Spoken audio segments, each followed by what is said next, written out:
हाँ तो good afternoon बच्चों। तो आपके सर लाइव आ चुके हैं। जो जो बच्चा लाइव जुड़ना चाहता है फटाफट से जुड़ जाओ। क्या करा रहे हो सर? करवा रहे हैं आपका आईडीटी का फुल रिवीजन डे फर्स्ट के साथ। आज अपन शुरुआत कर रहे हैं। जिस भी बच्चे ने अब तक कुछ भी पढ़ाई नहीं कर रखी है, देखो मुश्किल तो आएगी उस बच्चे को, क्योंकि revision is not a regular class. पर अपन ये रिवीजन करने जा रहे हैं। इस रिवीजन में अपन क्या करेंगे, जिस भी बच्चे ने पूरा कर लिया और एकदम तैयारी पूरी फुल फ्लैश तैयारी, उसके एग्जाम में बस बैठने के एकदम तैयार है, तो वो बच्चा मेरे साथ यहाँ पे जुड़ सकता है। क्या करना है, उसका रिवीजन बहुत ही जल्दी यहाँ पे हो जाएगा। उसका रिवीजन बहुत ही जल्दी यहाँ पे हो जाएगा मेरे साथ साथ जुड़ के साथ। ठीक है, तो सर स्टार्ट कराओ आपका डे फर्स्ट ऑफ रिवीजन, आपका जीएसटी का। अभी तो आईडीटी का पूरा करेंगे, पर अभी शुरुआत में अपन क्या कर रहे हैं, जीएसटी कर रहे हैं। ठीक है सर। कॉन्स्टिट्यूशन, अब ये नहीं बताऊंगा बेसिक बातें कि भाई ये जीएसटी क्यों आया, क्या क्यों नहीं आया, टाइप ऑफ टैक्सेस क्या होते हैं, डायरेक्ट टैक्स, इनडायरेक्ट टैक्स। सीधे जीएसटी में शुरुआत करें। जो भी जैसा भी जीएसटी है क्या, ये बात कर रहे हैं अपन तो सीधा।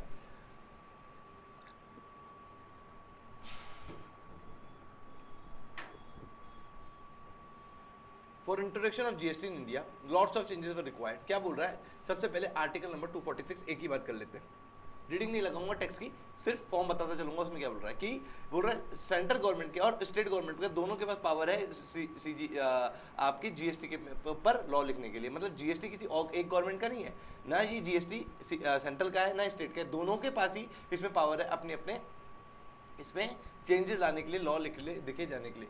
वेयर आर्टिकल नंबर 269 में किसको कर रहा है ये, कि आईजीएसटी में सिर्फ किसको पावर है, सेंट्रल गवर्नमेंट को। और वेयर एज सीजीएसटी में सेंट्रल गवर्नमेंट को पावर है और एसजीएसटी में स्टेट गवर्नमेंट को पावर है। पर जब आईजीएसटी की बात आती है, जब सिर्फ आईजीएसटी सेंट्रल गवर्नमेंट को पावर है। ठीक है, आईजीएसटी में 50% हिस्सा किसका रहता है, सीजी का रहता है। बैलेंस 50% किसका रहता है, स्टेट का जाता है, स्टेट का रहता है। आर्टिकल नंबर 366 में बात कर रहा है कि कौन कौन सी चीजें, गुड्स या सर्विस, कौन सी गुड्स या सर्विस जीएसटी के एम्बिट में आती है। बोल रहा है सारी की सारी गुड्स और सर्विस जीएसटी के एम्बिट में आती है, exclude alcoholic liquor for fit for human consumption, 5 product and manufacturing of tobacco. और फ्यूचर में जाके हो सकता है जीएसटी इसको भी अपन अपने इसके जीएसटी के अंदर कंसिडर कर ले। सर जीएसटी काउंसिल क्या होती है, एक जीएसटी काउंसिल ग्रुप एक इंडस्ट्री एक ग्रुप ऑफ मेंबर होता है, जिसमें एक सेंट्रल का बंदा और बाकी सब एक हर स्टेट से एक बंदे बैठे रहते हैं, जो क्या करते हैं, जीएसटी काउंसिल करती क्या है, एक्चुअली क्या करती है, वो लोग बाग से, मार्केट से क्या निकल के आती है, मार्केट से आपकी जीएसटी काउंसिल क्या करती है, आपकी इंफॉर्मेशन लेके आती है। मतलब इंफॉर्मेशन तो नहीं, मतलब प्रॉब्लम्स, इश्यूज, जो आपकी प्रॉब्लम्स इशू हैं किसके, इंडस्ट्रीज के, वो यहाँ तक आते हैं। फिर जीएसटी काउंसिल किसको, लोकसभा राज्यसभा को क्या करती है, गवर्नमेंट को एक्चुअली ये बिल पास करती है। फिर लोकसभा राज्यसभा से अगर पास हो गया तो वो किसके बन जाता है, लॉ बन जाता है। और इन्हीं इंडस्ट्री पे आ रहे, जिसको पुराने लॉ से ग्रेवियंसेस से दिक्कत थी, इश्यूज थे, वो अब इंडस्ट्री पे एप्लीकेबल हो जाता है। ठीक है बच्चों, हाँ सर ठीक है, चलाओ सर आगे चलाओ। जीएसटी काउंसिल, ये जीएसटी काउंसिल के बारे में कुछ बताया हुआ है कि GST council union finance ministry का एक बंदा बैठा है यहाँ पे, और हर स्टेट की फाइनेंस मिनिस्ट्री में से एक बंदा यहाँ पे बैठा है। तो टोटल कितने बंदे हो जाएंगे, सेंटर का 31 राज्यों के एक, तो टोटल 32 जने हो जाएंगे। इंडस्ट्री वाले अपनी प्रॉब्लम लेके आएंगे, ये क्या कर लेंगे, पार्लियामेंट में सपोज प्रेजेंट करेंगे उस इशू को, पार्लियामेंट में बिल पास होगा, ठीक है, तो फिर एक्ट बन जाएगा और एक्ट बना के अल्टीमेटली इन पर एप्लीकेबल हो जाएगा। सर पार्लियामेंट में कोई भी लॉ कैसे पास होता है, 75% वोटिंग से पास होता है। 75% वोटिंग से पार्लियामेंट में कोई भी बिल पास होता है। सर ये 75% का क्या कॉन्सेप्ट है, देखो ऐसा कॉन्सेप्ट है, सेंट्रल गवर्नमेंट ने एक वोट डाला, out of 1 vote. Central government तो एक ही है, और उसमें उन्होंने कहा हाँ, तो एक में से हाँ आ गया, इंटू 100 तो कितना हो गया, 33 सॉरी सर 100% हो गया, तो 100%। इसको 1/3 का वेट दिया है। वेट कितने का दिया है, 1/3 का। सर अच्छे से बताओ ना 1/3 का वेट क्या दिया, फटाफट से, रिविजन है नारायण को, फटाफट से करते चलो। एक तो मेन क्लासेस में आते नहीं हो, ध्यान देते नहीं हो। सर दिया था, अरे दिया था तो भूल क्यों गए, अब तो रिवीजन में तो चीजें फटाफट ही होगी ना। अब यहाँ पे लॉजिक्स मैं आपसे डिस्कस नहीं कर पाऊंगा, चीजें क्यों आई डिस्कस नहीं कर पाऊंगा। अब तो क्या चीज है फटाफट से वो बता के खत्म करूंगा। ठीक है सर, तो सेंट्रल गवर्नमेंट के वोट को 1/3 वेट दिया गया। वेयर अगर 20 स्टेट मान गए, कितने में से, 31 स्टेट में से, ठीक है, इंटू 100 कर देना, जो भी परसेंटेज आता है, जो भी परसेंटेज इंटू 2/3 कर देना, 2/3 कर देना। तो ये जो आएगा XX, ये जो आएगा YY, जो XXYY को प्लस कर देना, वो आपकी आ जाएगा टोटल नंबर ऑफ परसेंटेज। अगर ये टोटल नंबर ऑफ परसेंटेज 75 से 75 से कम हुआ, अगर ये 75 से कम हुआ तो आपका वो लॉ पार्लियामेंट में पास नहीं हो पाएगा। अगर ये 75 से ज़्यादा हो गया तो आपका ये लॉ पार्लियामेंट पास हो जाएगा। कॉन्सेप्ट है भाई, ये कॉन्सेप्ट अपन ने प्रिपेयर कर लिया, कॉन्सेप्ट समझ लो इसको। कॉन्सेप्ट नंबर 1 जो एग्जाम में आने की चांसेस रखता है, कॉन्सेप्ट नंबर 1 अब एग्जाम ने प्रेजेंट कर लिया कि सेंट्रल गवर्नमेंट के वोट को 1/3 वेट दिया जाता है और स्टेट गवर्नमेंट के वोट को 2/3 वेट दिया जाता है। ऐसे वेट सिर्फ ये नहीं कि 1/1 इंटू 100 कर दिया और 20/31 इंटू 100 कर दिया। जो आया 100 प्लस, मान लो यहाँ से कितना आया, जो भी आया, मान लो फॉर एग्जांपल लिख रहा हूँ 66 आया तो 100 प्लस 66 166 डिवाइड बाई 2 कर दिया। नहीं, ये डिवाइड बाई 2 करने नहीं चाहती गवर्नमेंट, ऐसे ये नहीं, इससे तो इक्वल वेट होगा, इसको भी हाफ वेट, इसको भी half weight. Central government equal नहीं करना देना चाहती, इसलिए वेट उन्होंने पहले ही डिस्कस कर दी, डिसाइड कर दिए हैं। उससे जो आए उसको आप सम कर लेना, उससे जो आए आप उसको सम कर लेना और इस तरह से आपका कोई भी लॉ पास हो जाएगा। अब आते हैं कोरम की बात। मिनिमम नंबर ऑफ कोरम लोग कितने चाहिए किसी भी पास होने के लिए? मीटिंग में मिनिमम नंबर ऑफ कितने लोग आ जाने चाहिए तो वो मीटिंग वैलिड मानी जाएगी? Quorum it's a 50% of the total number of members of the goods and service tax council shall constitute the quorum as it meeting. मतलब 50% ऑफ द मेंबर, जितने भी मेंबर बैठे हैं उसमें से 50% आ जाएंगे तो फिर क्या मान लिया जाएगा कि मीटिंग वैलिड है। कोरम के कोरम में मिनिमम नंबर प्रेजेंट जो चाहिए थे वो आ गए हैं। आगे चलो, आगे चलो। डेफिनेशंस। सर डेफिनेशंस क्या रोल इंपॉर्टेंट रोल प्ले करती है? कुछ ज़्यादा ही बड़ा पेन चल रहा है, क्या ही करें अपन, है ना, क्या ही करें। अलग अलग टेक्निकल दिक्कत आती रहती है सिस्टम में रोज, मैं तो क्या ही बताऊँ। ठीक है, अब डेफिनेशंस है ना। अब डेफिनेशन क्या चला रहा हूँ इतना सा, सिर्फ ऐसे डेफिनेशन पे ऐसा इतना सा, और ये सेंसिटिव इतना है कि इतना बड़ा चल रहा है अगर मैं ऐसे बना। ठीक है, डेफिनेशंस। तो सर डेफिनेशंस क्या कहती है आपकी? डेफिनेशन कहती है बच्चों, डेफिनेशन कहती है कि जो भी जीएसटी में इंपॉर्टेंट टर्मिनोलॉजीज है जो काम में आने वाली है उसके बारे में कुछ बातें अपन डेफिनेशन में कर लेंगे। ठीक है, तो सर आप एक बार बताओ, सारी डेफिनेशन पढ़ाने जाने वाले हो? इसमें तो बहुत सारी डेफिनेशन है। नहीं बच्चों, सारी डेफिनेशन नहीं पढ़ाने वाले हैं, कुछ जो इंपॉर्टेंट डेफिनेशन है सिर्फ वो पढ़ाने वाले हैं। पहला आपका टर्मिनोलॉजी है एक्शनेबल क्लेम। पहला है आपका एक्शनेबल क्लेम। एक्शनेबल क्लेम क्या कहता है आपसे? एक्शनेबल क्लेम सर होता क्या है? होता ही गुड्स या सर्विस में से दोनों में से कोई एक चीज़ तो होती होगी। हाँ बच्चों, सर ये गुड्स होता है, ये गुड्स होता है। सर गुड्स क्या होता है? एक्शनेबल है क्या चीज़? पहले बताओ, गुड्स सर्विस तो छोड़ो, सर है क्या चीज़ ये बताओ। एक्शनेबल वो क्लेम है जो एक कंटिंजेंट एसेट है जो कि मार्केट में बेचा भी जा सकता है, और बेचा जा सकता है तो मतलब ट्रांजेक्शन हो रहा है और उसके ट्रांजेक्शन में जीएसटी लगेगा या नहीं लगेगा, ये अपना सारा डिस्कशन का मुद्दा है। ये अपन को पता आज डिस्कस करके पता लगाना है कि एक्शनेबल क्लेम होता क्या है, होने पे जब ये बिक जाता है, बिकने पे इसके जीएसटी लेवी होगा या नहीं होगा। सबसे पहले बता देता हूँ एक्शनेबल क्लेम क्या होता है। सपोज करो बैंक में तुम्हें लोन दिया, तुम्हारी प्रॉपर्टी मॉर्गेज रख ली और तुम्हें 100 करोड़ रुपए का लोन दे दिया। अब अगर तुम लोग लोन चुकाने में असमर्थ रहे, है ना, तुम्हारी जिस भी वजह से लोन दिया था तुम तो इंस्टॉलमेंट नहीं चुका रहे या चुका नहीं पा रहे, ठीक है, कोई भी रीज़न है, पर बैंक को तो आपका पैसा रियलाइज़ नहीं होता कि बैंक क्या अधिकार रखता है तुम्हारी प्रॉपर्टी बेच के तुमसे पैसा रिकवर करने का? बिल्कुल रखता है। बस उसी अधिकार को क्या कहते हैं? एक्शनेबल क्लेम कहते हैं। तुमने लॉटरी की टिकट खरीदी और सच में तुम्हारी लॉटरी लग गई, जो तुमने लॉटरी का नंबर तुम्हारी टिकट पे लिखा हुआ था वही नंबर अनाउंस हो गया कि भैया इस नंबर के 1 करोड़ रुपए की लॉटरी लगी है, तो क्या तुम लॉटरी कंपनी से 1 करोड़ रुपए लेने का अधिकार रखते हो? हाँ बिल्कुल रखते हैं सर। बस उसी को एक्शनेबल क्लेम कहते हैं। तुमने मैगी कंपनी पे केस कर दिया कि भैया मैगी खा के तो मेरे पेट में दर्द हो गया क्योंकि इसमें लेड थी। बचपन में क्या पेंसिल खा के तुम्हारे पेट में दर्द नहीं हुआ था?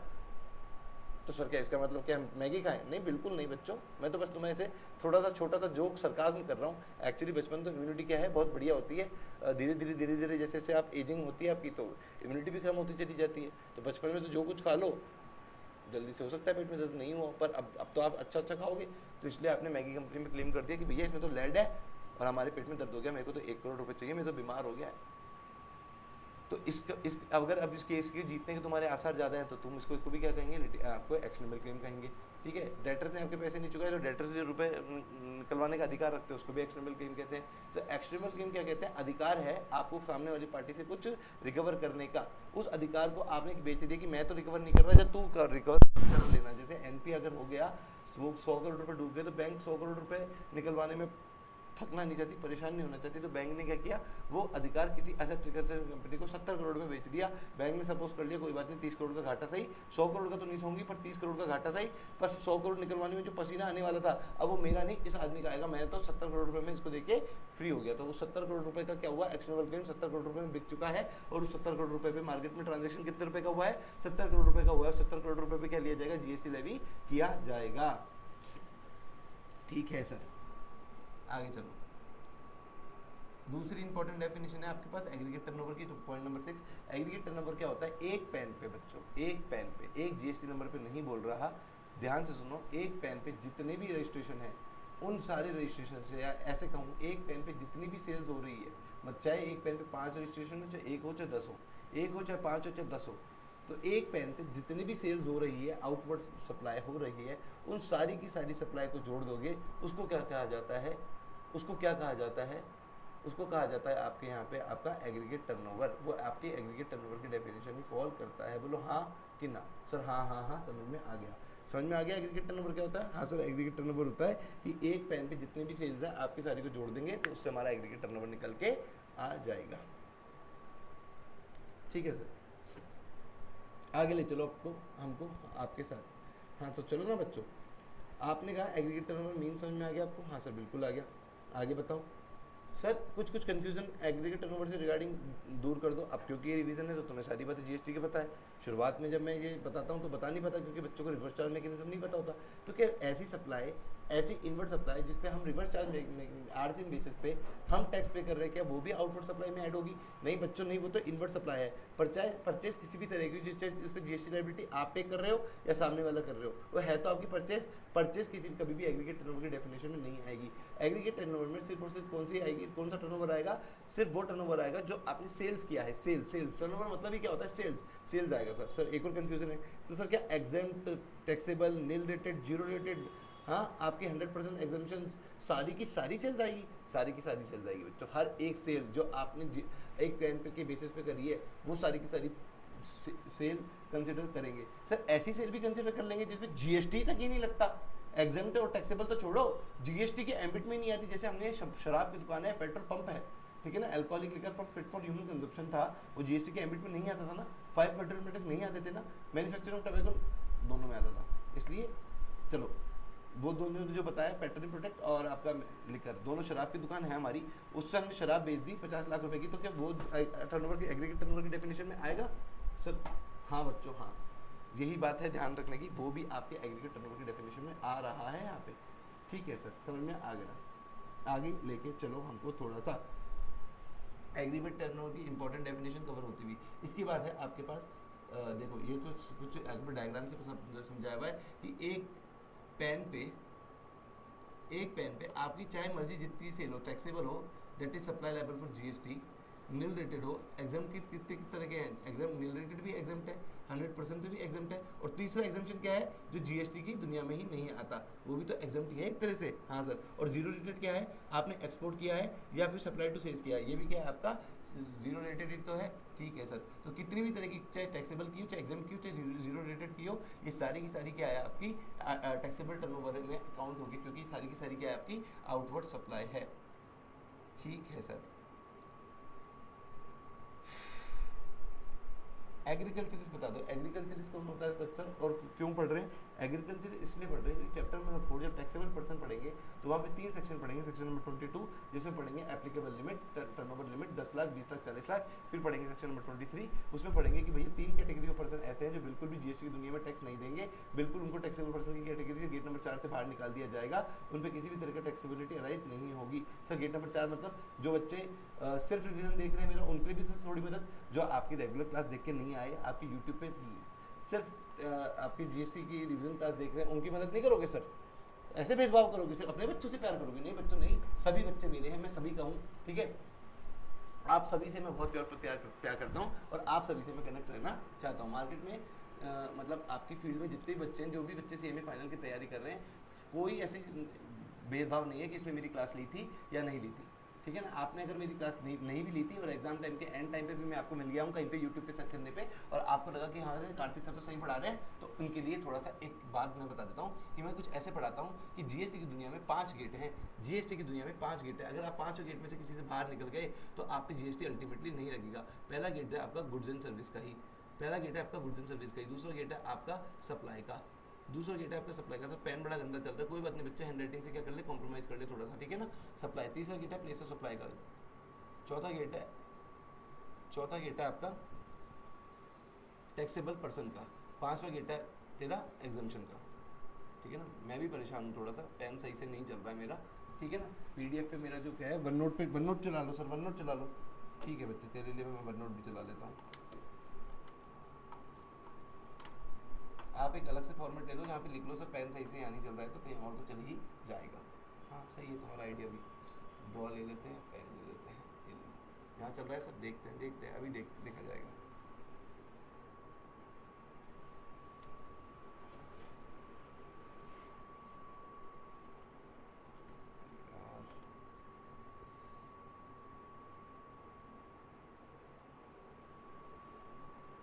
हाँ थोड़ा बेटर चल रहा है यहाँ पे, थोड़ा बेटर यहाँ पे चल रहा है। तो देखो मैं क्या बोल रहा था, जीएसटी की दुनिया में आपके 5 गेट हैं। सेंसिटिविटी बहुत ज़्यादा है इसकी, सेंसिटिविटी ज़्यादा होती है ना कई बार, जैसे माउस की वैसे सेंसिटिविटी ज़्यादा हो गई। पहला गेट है आपका गुड्स एंड सर्विस का, दूसरा गेट है आपका सप्लाई का, तीसरा गेट है आपका प्लेस ऑफ सप्लाई का, चौथा गेट है आपका टैक्सेबल पर्सन का, पांचवा गेट है आपका एग्जम्पशन का। कहना ही चाहता हूँ कि अगर कोई भी ट्रांजैक्शन इन 5 कैटेगरी में से बाहर निकल गया, कोई भी ट्रांजैक्शन अगर इन 5 कैटेगरी में से बाहर निकल गया तो अल्टीमेटली इस पर जीएसटी लेवी नहीं होगा। जैसे कि मतलब सर अभी भी मतलब समझ में नहीं आया। अगर जैसे कि मैंने बोला कि मैंने कोई चीज़ बेची है, अगर वो बेचने वाली चीज़ गुड्स एंड सर्विस की डेफिनेशन में नहीं आई, अगर वो गुड्स एंड सर्विस की डेफिनेशन में ही नहीं आई तो गेट नंबर 1 से ही बाहर हो गई, उस पर जीएसटी की बात कतई नहीं होकर चलेगी। अगर पांचों गेट में से भी किसी भी गेट में से बाहर हो गई ना तो उस पर जीएसटी की बात नहीं होगी। सर ठीक है, गिड्स जो आपने बेचा वो तो गुड्स था, ठीक है, तो सप्लाई गेट नंबर 2 चेक कर लो। सर वो क्या सप्लाई के डेफिनेशन में फॉल होता है? हाँ सर, अभी देखो अपने सप्लाई पढ़ा नहीं है, रिवीजन क्लासेस में अपने सप्लाई पढ़ा नहीं है, पर मान लो हाँ सर वो सप्लाई के डेफिनेशन में भी फॉल कर गया, तो क्या वो गेट नंबर 2 से बाहर निकल पाया? नहीं निकल पाया। गेट नंबर 3 चेक कर लो, क्या सर उसका प्लेस ऑफ सप्लाई इंडिया निकल के आया? हाँ बच्चों हाँ, उसका प्लेस ऑफ सप्लाई इंडिया बाहर निकल के आया, ठीक है। जीएसटी के लगने के चांसेस बढ़ते जा रहे हैं। गेट नंबर 14 चेक कर लो, सर क्या वो जिस पर्सन ने वो सप्लाई करी है, वो उस गुड्स की जिस पर्सन ने सप्लाई करी वो टैक्सेबल पर्सन था? हाँ बच्चों हाँ, वो टैक्सेबल पर्सन था। अगर वो टैक्सेबल पर्सन था और उस पर किसी तरह की कोई एग्जम्पशन भी नहीं है, और उस पर किसी तरह की कोई एग्जम्पशन भी नहीं है, तो मुबारकबाद, अब उस पर जीएसटी लगेगा। सरकार को मुबारकबाद, तुम्हें तो क्या, उस पर जीएसटी लगेगा। पर अगर वो गलती से गेट नंबर 4 टैक्सेबल पर्सन की कैटेगरी से बाहर निकल गया तो उस पर जीएसटी लेवी नहीं होगा। सर मतलब टैक्सेबल पर्सन के लिए 3 सेक्शन डिफाइन करते हैं, सेक्शन नंबर 22, 23 एंड 24। अपन जो एग्रीकल्चरिस्ट की डेफिनेशन पढ़ रहे हैं तो सेक्शन नंबर 23 से 3 लोगों को बाहर निकाला जाता है। बोला एग्रीकल्चरिस्ट कभी भी टैक्सेबल पर्सन नहीं होगा, बाहर निकालो इसको। दूसरे वाले को बोला कि ऐसा आदमी जो आरसीएम बेसिस पे सप्लाई कर रहा है, आरसीएम बेसिस मतलब उसकी सारी सप्लाई जो वो सारी सप्लाई कर रहा है वो सामने वाले पे आरसीएम बेसिस पे टैक्स एप्लीकेबल होता है, मतलब रेसिपिएंट आदमी ही उस पर टैक्स देके चलेगा, तो उसमें रेसिपिएंट आदमी को टैक्सेबल पर्सन बना देंगे, ना कि सप्लायर को। तो वो सप्लायर भी बाहर निकल जाएगा, जीएसटी का रजिस्ट्रेशन को नहीं कराना पड़ेगा। एग्जाम्पल के लिए बता देता हूँ, एडवोकेट्स। तीसरा है आपका सर आप भूल गए? नहीं मैं भूला नहीं, बस दिमाग से स्लिप हो गया, अभी याद आ जाएगा। तो तीसरा है आपका टैक्सेबल पर्सन, अब भी था दिमाग में, हाँ 100% एग्जेम्पशंस। जिसको ऐसी कैटेगरी की चीज़ बेच रहा है जो जिसको 100% एग्जेम्पशन मिली हुई है, तो क्या उसको जीएसटी लेने की जरूरत है? नहीं सर, उसको भी जीएसटी लेने की जरूरत नहीं है। तो यहाँ पे फर्स्ट पर्सन कौन था? एग्रीकल्चरिस्ट। इसलिए अपन क्या कर रहे हैं, एग्रीकल्चरिस्ट की डेफिनेशन पढ़ रहे हैं कि एग्रीकल्चरिस्ट कौन होता है। आया बच्चा समझ में? हाँ सर, तो आप बता दो एग्रीकल्चरिस्ट कौन होता है जिसको बिल्कुल भी जीएसटी का रजिस्ट्रेशन नहीं लेना। एग्रीकल्चरिस्ट होता है बच्चों, एग्रीकल्चरिस्ट होता है आपका वो पर्सन जो खुद के फार्म पे क्या उगा रहा है, आपकी खुद अपने फार्म पे प्रोडक्ट उगा रहा है। एक सेकेंड,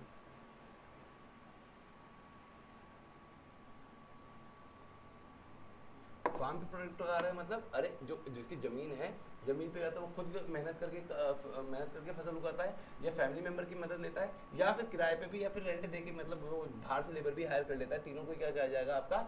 क्या कहा जाएगा आपका? एग्रीकल्चरिस्ट।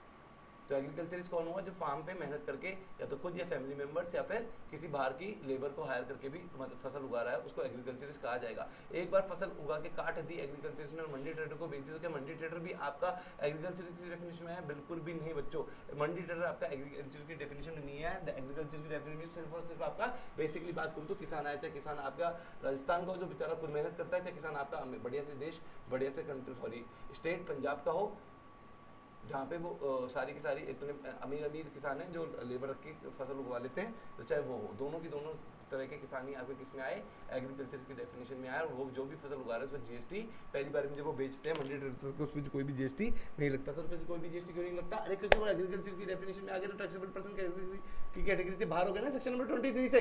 हाँ सर हाँ, आगे चलो आगे सर बच्चों आपको मैं जल्दी से बता दूं, क्या पेज धीरे धीरे करके स्क्रॉल करूं आगे। इस चैप्टर में अपने पास कोई भी डेफिनेशन सीखने के लिए योग्य नहीं है। अपन फटाफट से इस चैप्टर को स्किप करते हैं और अपन आगे अपने नेक्स्ट चैप्टर में जंप करते हैं, जो कि आपका गुड्स एंड सर्विस की basically definition. Goods and service की जो आपकी अपनी डेफिनेशन है उस पर सीधे जंप कर रहे हैं।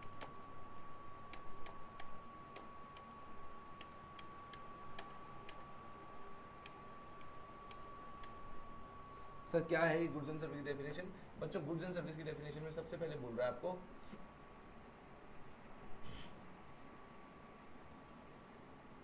आएगा भी आएगा, ये आ गया। तो बोल रहा है अभी गेट नंबर आपने 5 गेट बताए ना, तो पांचों गेट की नॉलेज तो होनी चाहिए ना कि वो कब ट्रांजैक्शन गुड्स या सर्विस बनेगा नहीं बनेगा, डेप्थ सप्लाई बनेगा नहीं बनेगा, प्लेस ऑफ सप्लाई। तो हर एक पे पूरा चैप्टर क्या है वो आपको कॉन्ग्रेचुलेशन है कि आपका जो आपका गुड्स एंड सर्विस का पहला गेट कतई छोटा है।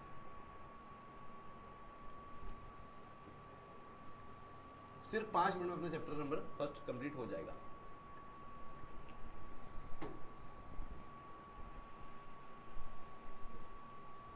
क्या है सर? ऐसा है कि जीएसटी लगाने के लिए आपको जीएसटी बताना पड़ेगा। जीएसटी होता क्या है? जीएसटी होता है आपका जो कि टैक्स लगता है गुड्स या सर्विस पे। या तो चीज़ गुड्स होनी चाहिए या सर्विस होनी चाहिए। अगर वो दोनों में से कोई ये है एक है तो ही आपका जीएसटी लग के चलेगा, वरना अदरवाइज उस पर जीएसटी नहीं लगेगा। सर मार्केट में इनडायरेक्ट टैक्स नाम से सिर्फ लगी जीएसटी रहा है, तो मतलब सारी चीज़ें गुड्स या सर्विस में से होगी। हम सलून पे गए, हमने फेशियल लिया, हमने क्लींजर करवाया, हमने facial manicure pedicure waxing cutting करवाई, ठीक है, बियर्ड ट्रिम करवाई, मसाज ली, वो सब की सब क्या सर्विस में आएगी? बिल्कुल आएगी सर। जो आप पढ़ा रहे हो वो क्या सर्विस में आएगा? बिल्कुल आएगा। जो आपने डॉक्टर से ट्रीटमेंट ले लिया वो क्या सर्विस में आएगा? बिल्कुल आएगा। क्या आपने लॉयर से कोई सर्विस ले ली वो सर्विस में आएगा? आपने अपनी मम्मी के लिए साड़ी खरीद ली, गर्लफ्रेंड के लिए कोई ड्रेस खरीद ली, पापा के लिए कोई शर्ट खरीद लिया, क्या सर वो आपके गुड्स की डेफिनेशन में आएगा? बिल्कुल आएगा। आपने सर खुद के लिए बैट खरीद लिया क्रिकेट खेलने के लिए, क्या गुड्स की डेफिनेशन में आएगा? बिल्कुल। सर आपकी बात करो, ये हमारी नहीं। आपने एक सिस्टम खरीद लिया, पेन खरीद लिया, आपने कीबोर्ड खरीद लिया, क्या सबकी सब गुड्स? तो मार्केट में जितनी भी तरह की चीज़ें या तो गुड्स की डेफिनेशन में आ रही होगी या सर्विस की डेफिनेशन में आ रही होगी। तो सर मतलब गुड्स जीएसटी लगाने के लिए मार्केट में हर चीज़ को या तो गुड्स बनाना पड़ेगा या सर्विस बनाना पड़ेगा। तो मतलब जब गवर्नमेंट इसकी डेफिनेशन लिखेगी तो ह्यूज बड़ी डेफिनेशन लिखेगी जिससे कोई भी चीज़ जीएसटी के एम्बिट से छूट ना जाए। वेरी गुड बच्चों, कितने समझदार हो तुम, समझ पाए। अरे कल को जाके किसी ने क्लेम कर दिया कि मैं तो जीएसटी नहीं दे रहा क्योंकि मैं तो गुड्स की डेफिनेशन में नहीं आता, तो अपन क्या बोल के उसे जीएसटी लेंगे? अरे लॉ के तहत दबाना पड़ेगा ना साले को, दबाना पड़ेगा ना, sorry for the bad language, पर दबाना पड़ेगा ना उसको कि भैया तू आ रहा है गुड्स की डेफिनेशन में, तूने कैसे जीएसटी का रजिस्ट्रेशन नहीं लिया भाई? है तूने कैसे जीएसटी का रजिस्ट्रेशन नहीं लिया? तो लेना चाहिए था, लेना पड़ेगा। तो उसमें इसलिए गुड्स एंड सर्विस की डेफिनेशन जब लिखेंगे सरकार को बहुत ध्यान से ये डेफिनेशन लिखनी पड़ेगी। कहीं सामने वाला बंदा गलती से भी जीएसटी में गुड्स एंड सर्विस की डेफिनेशन में बिल्कुल कवर होना चाहिए। अगर ऐसा हुआ कि वो कवर नहीं हुआ तो वो हंसते हंसते आपको बुद्धू बना जाएगा। तो सरकार आओ बच्चों, सरकार जीएसटी में गुड्स की डेफिनेशन लिखने जा रही है। कोशिश करेंगे सर आप भी और सरकार भी कि हर चीज़ जीएसटी में कवर हो ही जाए। हर चीज़ जीएसटी में कवर हो जाए। इस तरह से जीएसटी की खूबसूरत सी डेफिनेशन लिखेंगे। समझ आ रहा है ना आपको? कल को जाके ऐसे बोल दिया कि मर्डर करने पे जेल है, फांसी की सजा है, और एक आदमी ने रास्ते में कुत्ता उसको काट लिया, उसमें कुत्ते की गर्दन काट दी, तो क्या ये मर्डर है? बिल्कुल मर्डर है।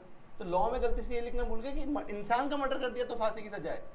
क्या एक कुत्ते को मार देने पे जान, चलो मतलब गलत बात तो है, पर एक डॉग को भी आपने स्ट्रीट डॉग को जान से मार दिया तो क्या आपको फांसी की सजा होनी चाहिए? नहीं सर, होनी तो नहीं चाहिए। गलत उसने किया हो, चाहे उसको 1 साल की जेल वजह, फांसी तो नहीं। ह्यूमन लाइफ की थोड़ी सी ज़्यादा वैल्यू है ह्यूमन लाइफ पे है सर, फांसी की सजा। तो आपने तो वहाँ पे मर्डर लिखा है बस, तो बताना पड़ेगा ना मर्डर किसका, मर्डर मतलब मर्डर की टर्मिनोलॉजी क्या है ना, किसके मर्डर पे। तो सिर्फ गुड्स बोलने से, चीज़ों को गुड्स या सर्विस बोलने से काम नहीं चलता, एकदम डिटेल में लिखनी पड़ती है। लॉ में हर एक बात लिखनी पड़ती है। उसी बात की मदद से ही कल को जाके अगर कोर्ट में कोई बात पहुंच गई तो उसी लॉ की डेफिनेशन में सरकार के हाथ बन जाएंगे। बिल्कुल बन जाएंगे। अगर वो गलती से भी गुड्स या डेफिनेशन सर्विस की डेफिनेशन नहीं आया और सरकारी जीएसटी विभाग वालों ने उसको डाटा हाथ पकड़ लिया, उसको डाटा कि भैया तुमने जीएसटी कैसे क्या रजिस्ट्रेशन कैसे लिया, भाई कैसे टैक्स नहीं चुका रहा, और उसने बोला जाओ मैं तो गुड्स की डेफिनेशन में नहीं आया, सरकार कुछ नहीं कर पाएगी। इसलिए लॉ खूबसूरती से लिखना पड़ेगा, इसी लॉ की मदद से ही अल्टीमेटली इस पर टैक्स लेवी करेंगे। ठीक है सर, हमने समझा दिया लॉ की इंपॉर्टेंस, क्यों सरकार पूरा का पूरा लॉ इतना डिटेल में वर्ड बाय वर्ड स्पेसिफिक लिखती है, इसलिए वर्ड बाय वर्ड लॉ को समझना ये भी जरूरी हो जाता है।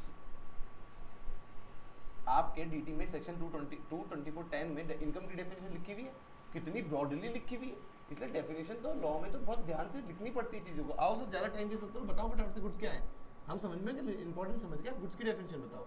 आओ ठीक है, तुम समझ गए तो गुड्स क्या है, every kind of movable property is a good. हर तरह की मूवेबल प्रॉपर्टी क्या है आपकी गुड्स की डेफिनेशन में आती है।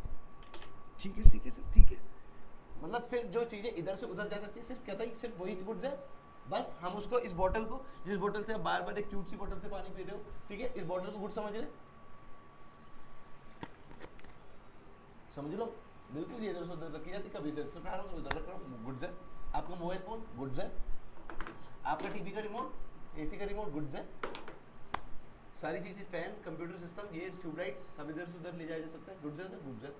तो क्या सर ये सेटअप, सर ये क्लास रूम में आपने एक एल्यूमिनियम का सेटअप लगाया हुआ है, गेट जो है ना आपका एल्यूमिनियम का, सर क्या ये गुड्स है? ये तो स्थिर है अपनी जगह पे, अटैच्ड है ना, इसको मर्जी थोड़ी ना इधर से कल छत पे लगा दिया, कल फिर बेसमेंट में लगा दिया, फिर क्लास में लगा दिया, ये गेट तो यहीं का है, यहीं का रहेगा, तो सर ये गुड्स नहीं है क्या? ये तो इधर से उधर नहीं जा सकता। नहीं बच्चों, ये भी गुड्स है। क्या बोल रहा है? Moreover thing attach to earth, ये अर्थ से अटैच कर दिया ना मैंने उसको, तो थिंग अटैच टू अर्थ, ये भी क्या गुड्स है? बिल्कुल ये भी गुड्स है। ऑफ एनी इमूवेबल स्ट्रक्चर, ये इमूवेबल स्ट्रक्चर हो गया एक तरह से, ठीक है ना, ये भी गुड्स हैं सर, ये भी गुड्स हैं। आपके फिल्म सेट लगते हैं आपके, ठीक है ना, तो उसमें बड़ी बड़ी बिल्डिंग जो सेट वेट लगा देते हैं, कि वो भी गुड्स है, वो भी गुड्स है बच्चों, इमूवेबल स्ट्रक्चर ही तो है वो भी गुड्स है। ऑल्सो भी ट्रीटेड एज गुड्स, इसने एग्जाम्पल दिया है साइनेज का।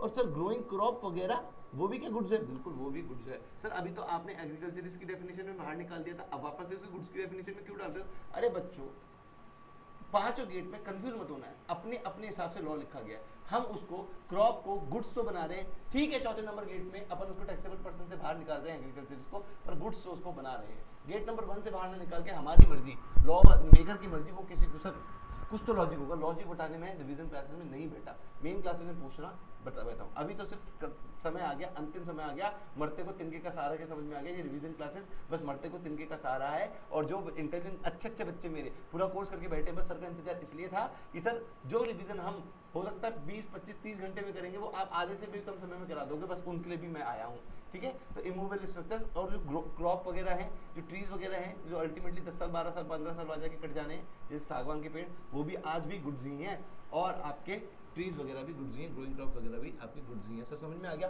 तो क्या सर ये दो चीजें गुड्स है? अरे जो अभी पढ़ गया एक्सटर्नल क्लेम, एक्सटर्नल क्लेम भी तो आपका गुड्स ही है, एक्सटर्नल क्लेम भी तो आपका गुड्स ही है, ठीक है। तो सर सारी तरह का क्लेम, सारी तरह का एक्सटर्नल क्लेम आपका गुड्स था, चाहे लॉटरी टिकट था, चाहे बैटिंग था, चाहे गैम्बलिंग था, चाहे आपका वो अनसिक्योर्ड डेटर था, चाहे वो आपका लिटिगेशन था, चाहे आपका बैंक के एनपीएस थे, सब तरह के एक्सटर्नल क्लेम आपके गुड्स है। हाँ, सब तरह के एक्सटर्नल क्लेम आपके गुड्स हैं। सर फिर नीचे क्या लिख रखा है? Lottery, batting, gambling, unsecured debtor will also be treated goods. अरे सब चीजें आपके एक्सटर्नल क्लेम, सारी की सारी चीज एक्सटर्नल क्लेम अगर वो है तो वो गुड्स है। तो 3 तरह की चीजें अपन ने पढ़ी, क्या क्या गुड्स है आपका? पहला पढ़ा अपन ने सर इमूवेबल प्रॉपर्टी, दूसरा पढ़ा कंफ्यूजन क्रिएट हो गया आपके गेट से रिलेटेड, ट्री से रिलेटेड, क्रॉप से रिलेटेड, साइनेज से रिलेटेड। साइनेज क्या है? आपके टावर वगैरह, और साइनेज क्या होते हैं जो लिख देते ना, आगे से दाएं मुड़ना, आगे से बाएं मुड़ना, या फिर हाँ आप इधर हैं, वो साइनेज ही तो होते हैं।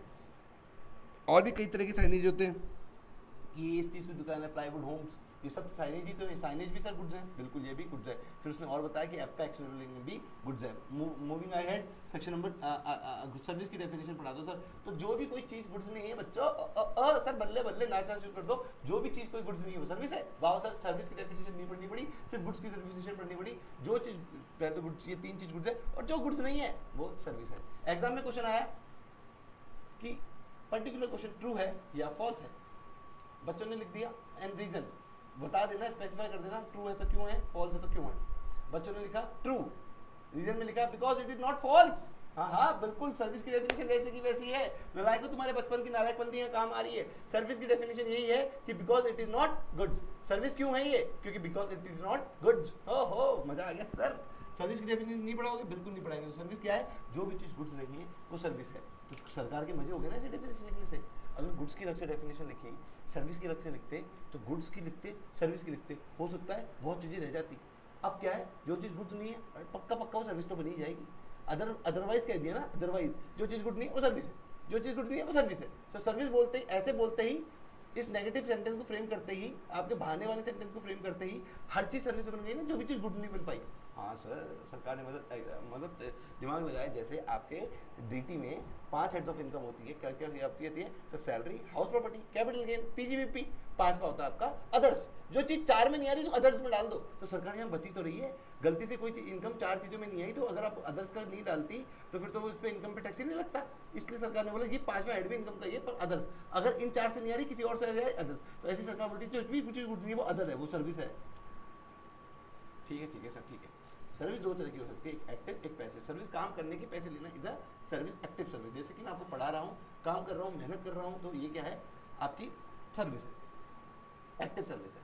सर यूट्यूब के रिवीजन क्लासेस के कोई पैसे वैसे तो नहीं ले रहे ना? नहीं बच्चों, यूट्यूब पे फ्री, सबको फ्री। ठीक है, सबको फ्री।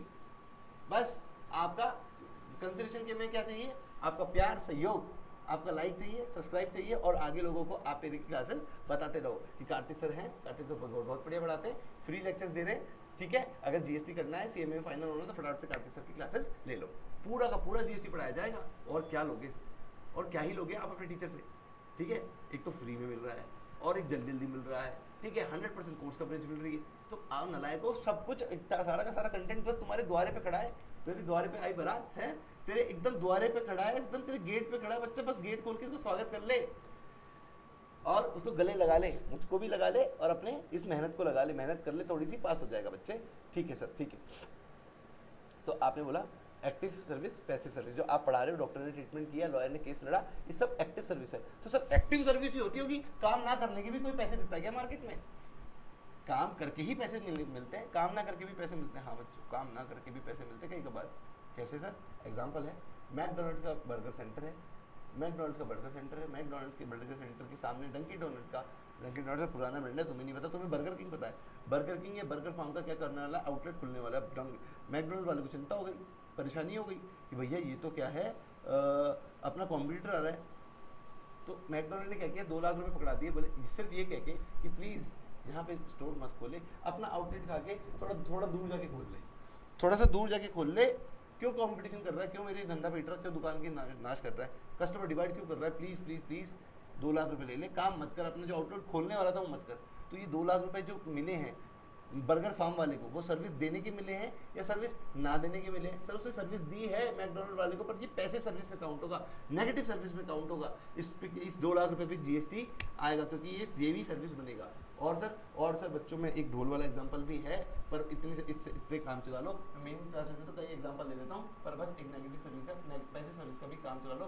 दोनों ही सर्विस, काम करने की चाहे पैसे दी वो एक्टिव सर्विस, ना काम करने के वो पैसे दी वो पैसिव सर्विस, दोनों ही चीज़ें आपकी सर्विस में कॉन्स्टिट्यूट होती है। तो क्या क्या बोला मैंने? जो भी चीज़ गुड्स नहीं है वो सर्विस है। सर्विस 2 तरह की होती है, एक्टिव सर्विस, पैसिव सर्विस। और आगे मैंने एक बात और बोलने में जा रहा हूँ, क्या सर? क्या कि कोई चीज़ें होती हैं जो गुड्स और सर्विस दोनों ही नहीं होती। कोई चीज़ होती है जो आपकी गुड्स और सर्विस दोनों ही नहीं होती। क्या सर? तो दोनों क्या होती है कि मनी एंड सिक्योरिटी में कोई भी ट्रांजैक्शन किया गया, आपका गुड्स भी नहीं होता, सर्विस भी नहीं होता, चला के बाहर निकाला जाता है। आपने बैंक को 1 लाख रुपए का चेक दिया, बैंक सेल्फ का काट के, और बैंक ने आपके खाते में से 1 लाख रुपए निकाल के आपको दे दिए। क्या बैंक ने 9,90,000 दिया आपको? पूरे के पूरे 1 लाख दे दिए। सर 90,000 क्यों देगा? अरे बैंक का एक एम्प्लॉय बैठा है जिसने आपको ट्रांजैक्शन में मदद करी, कुछ तो कट लेगा। नहीं सर, नहीं लेता, पूरे के पूरे पैसे वापस करता है। पूरे के पूरे पैसे वापस करता है, बहुत अच्छी बात है। मतलब आपने 1 लाख दिए तो 1 लाख वापस, 1 लाख दिए तो 1 लाख वापस।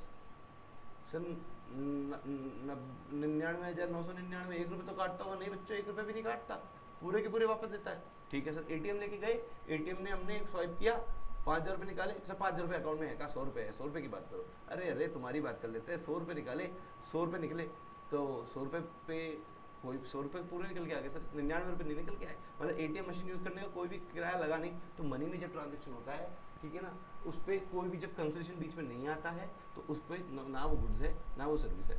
ब्रोकर जब अपनी सर्विस ब्रोकरेज नहीं लेता, अगर जैसे किसी सिक्योरिटी मतलब शेयर एंड डिबेंचर ने आपको कोई चीज़ बेची है, उस पर बीच में ब्रोकरेज नहीं लिया, अगर तो ब्रोकरेज नहीं लिया तो क्या हुआ, ना गुड्स हुआ ना सर्विस हुआ। अगर ब्रोकरेज ले लिया, चाहे बैंक वाले ने चाहे आपका ब्रोकर ने, तो वो ब्रोकरेज पार्ट और वहाँ पे बैंक में सिर्फ वो कमीशन पार्ट, जैसे डीडी में कमीशन लगता है ना, डीडी बनवाते हैं तो कमीशन पार्ट और सिर्फ ब्रोकरेज पार्ट पे ही जीएसटी लगेगा, और वो क्या बनेगा, सप्लाई ऑफ सर्विस।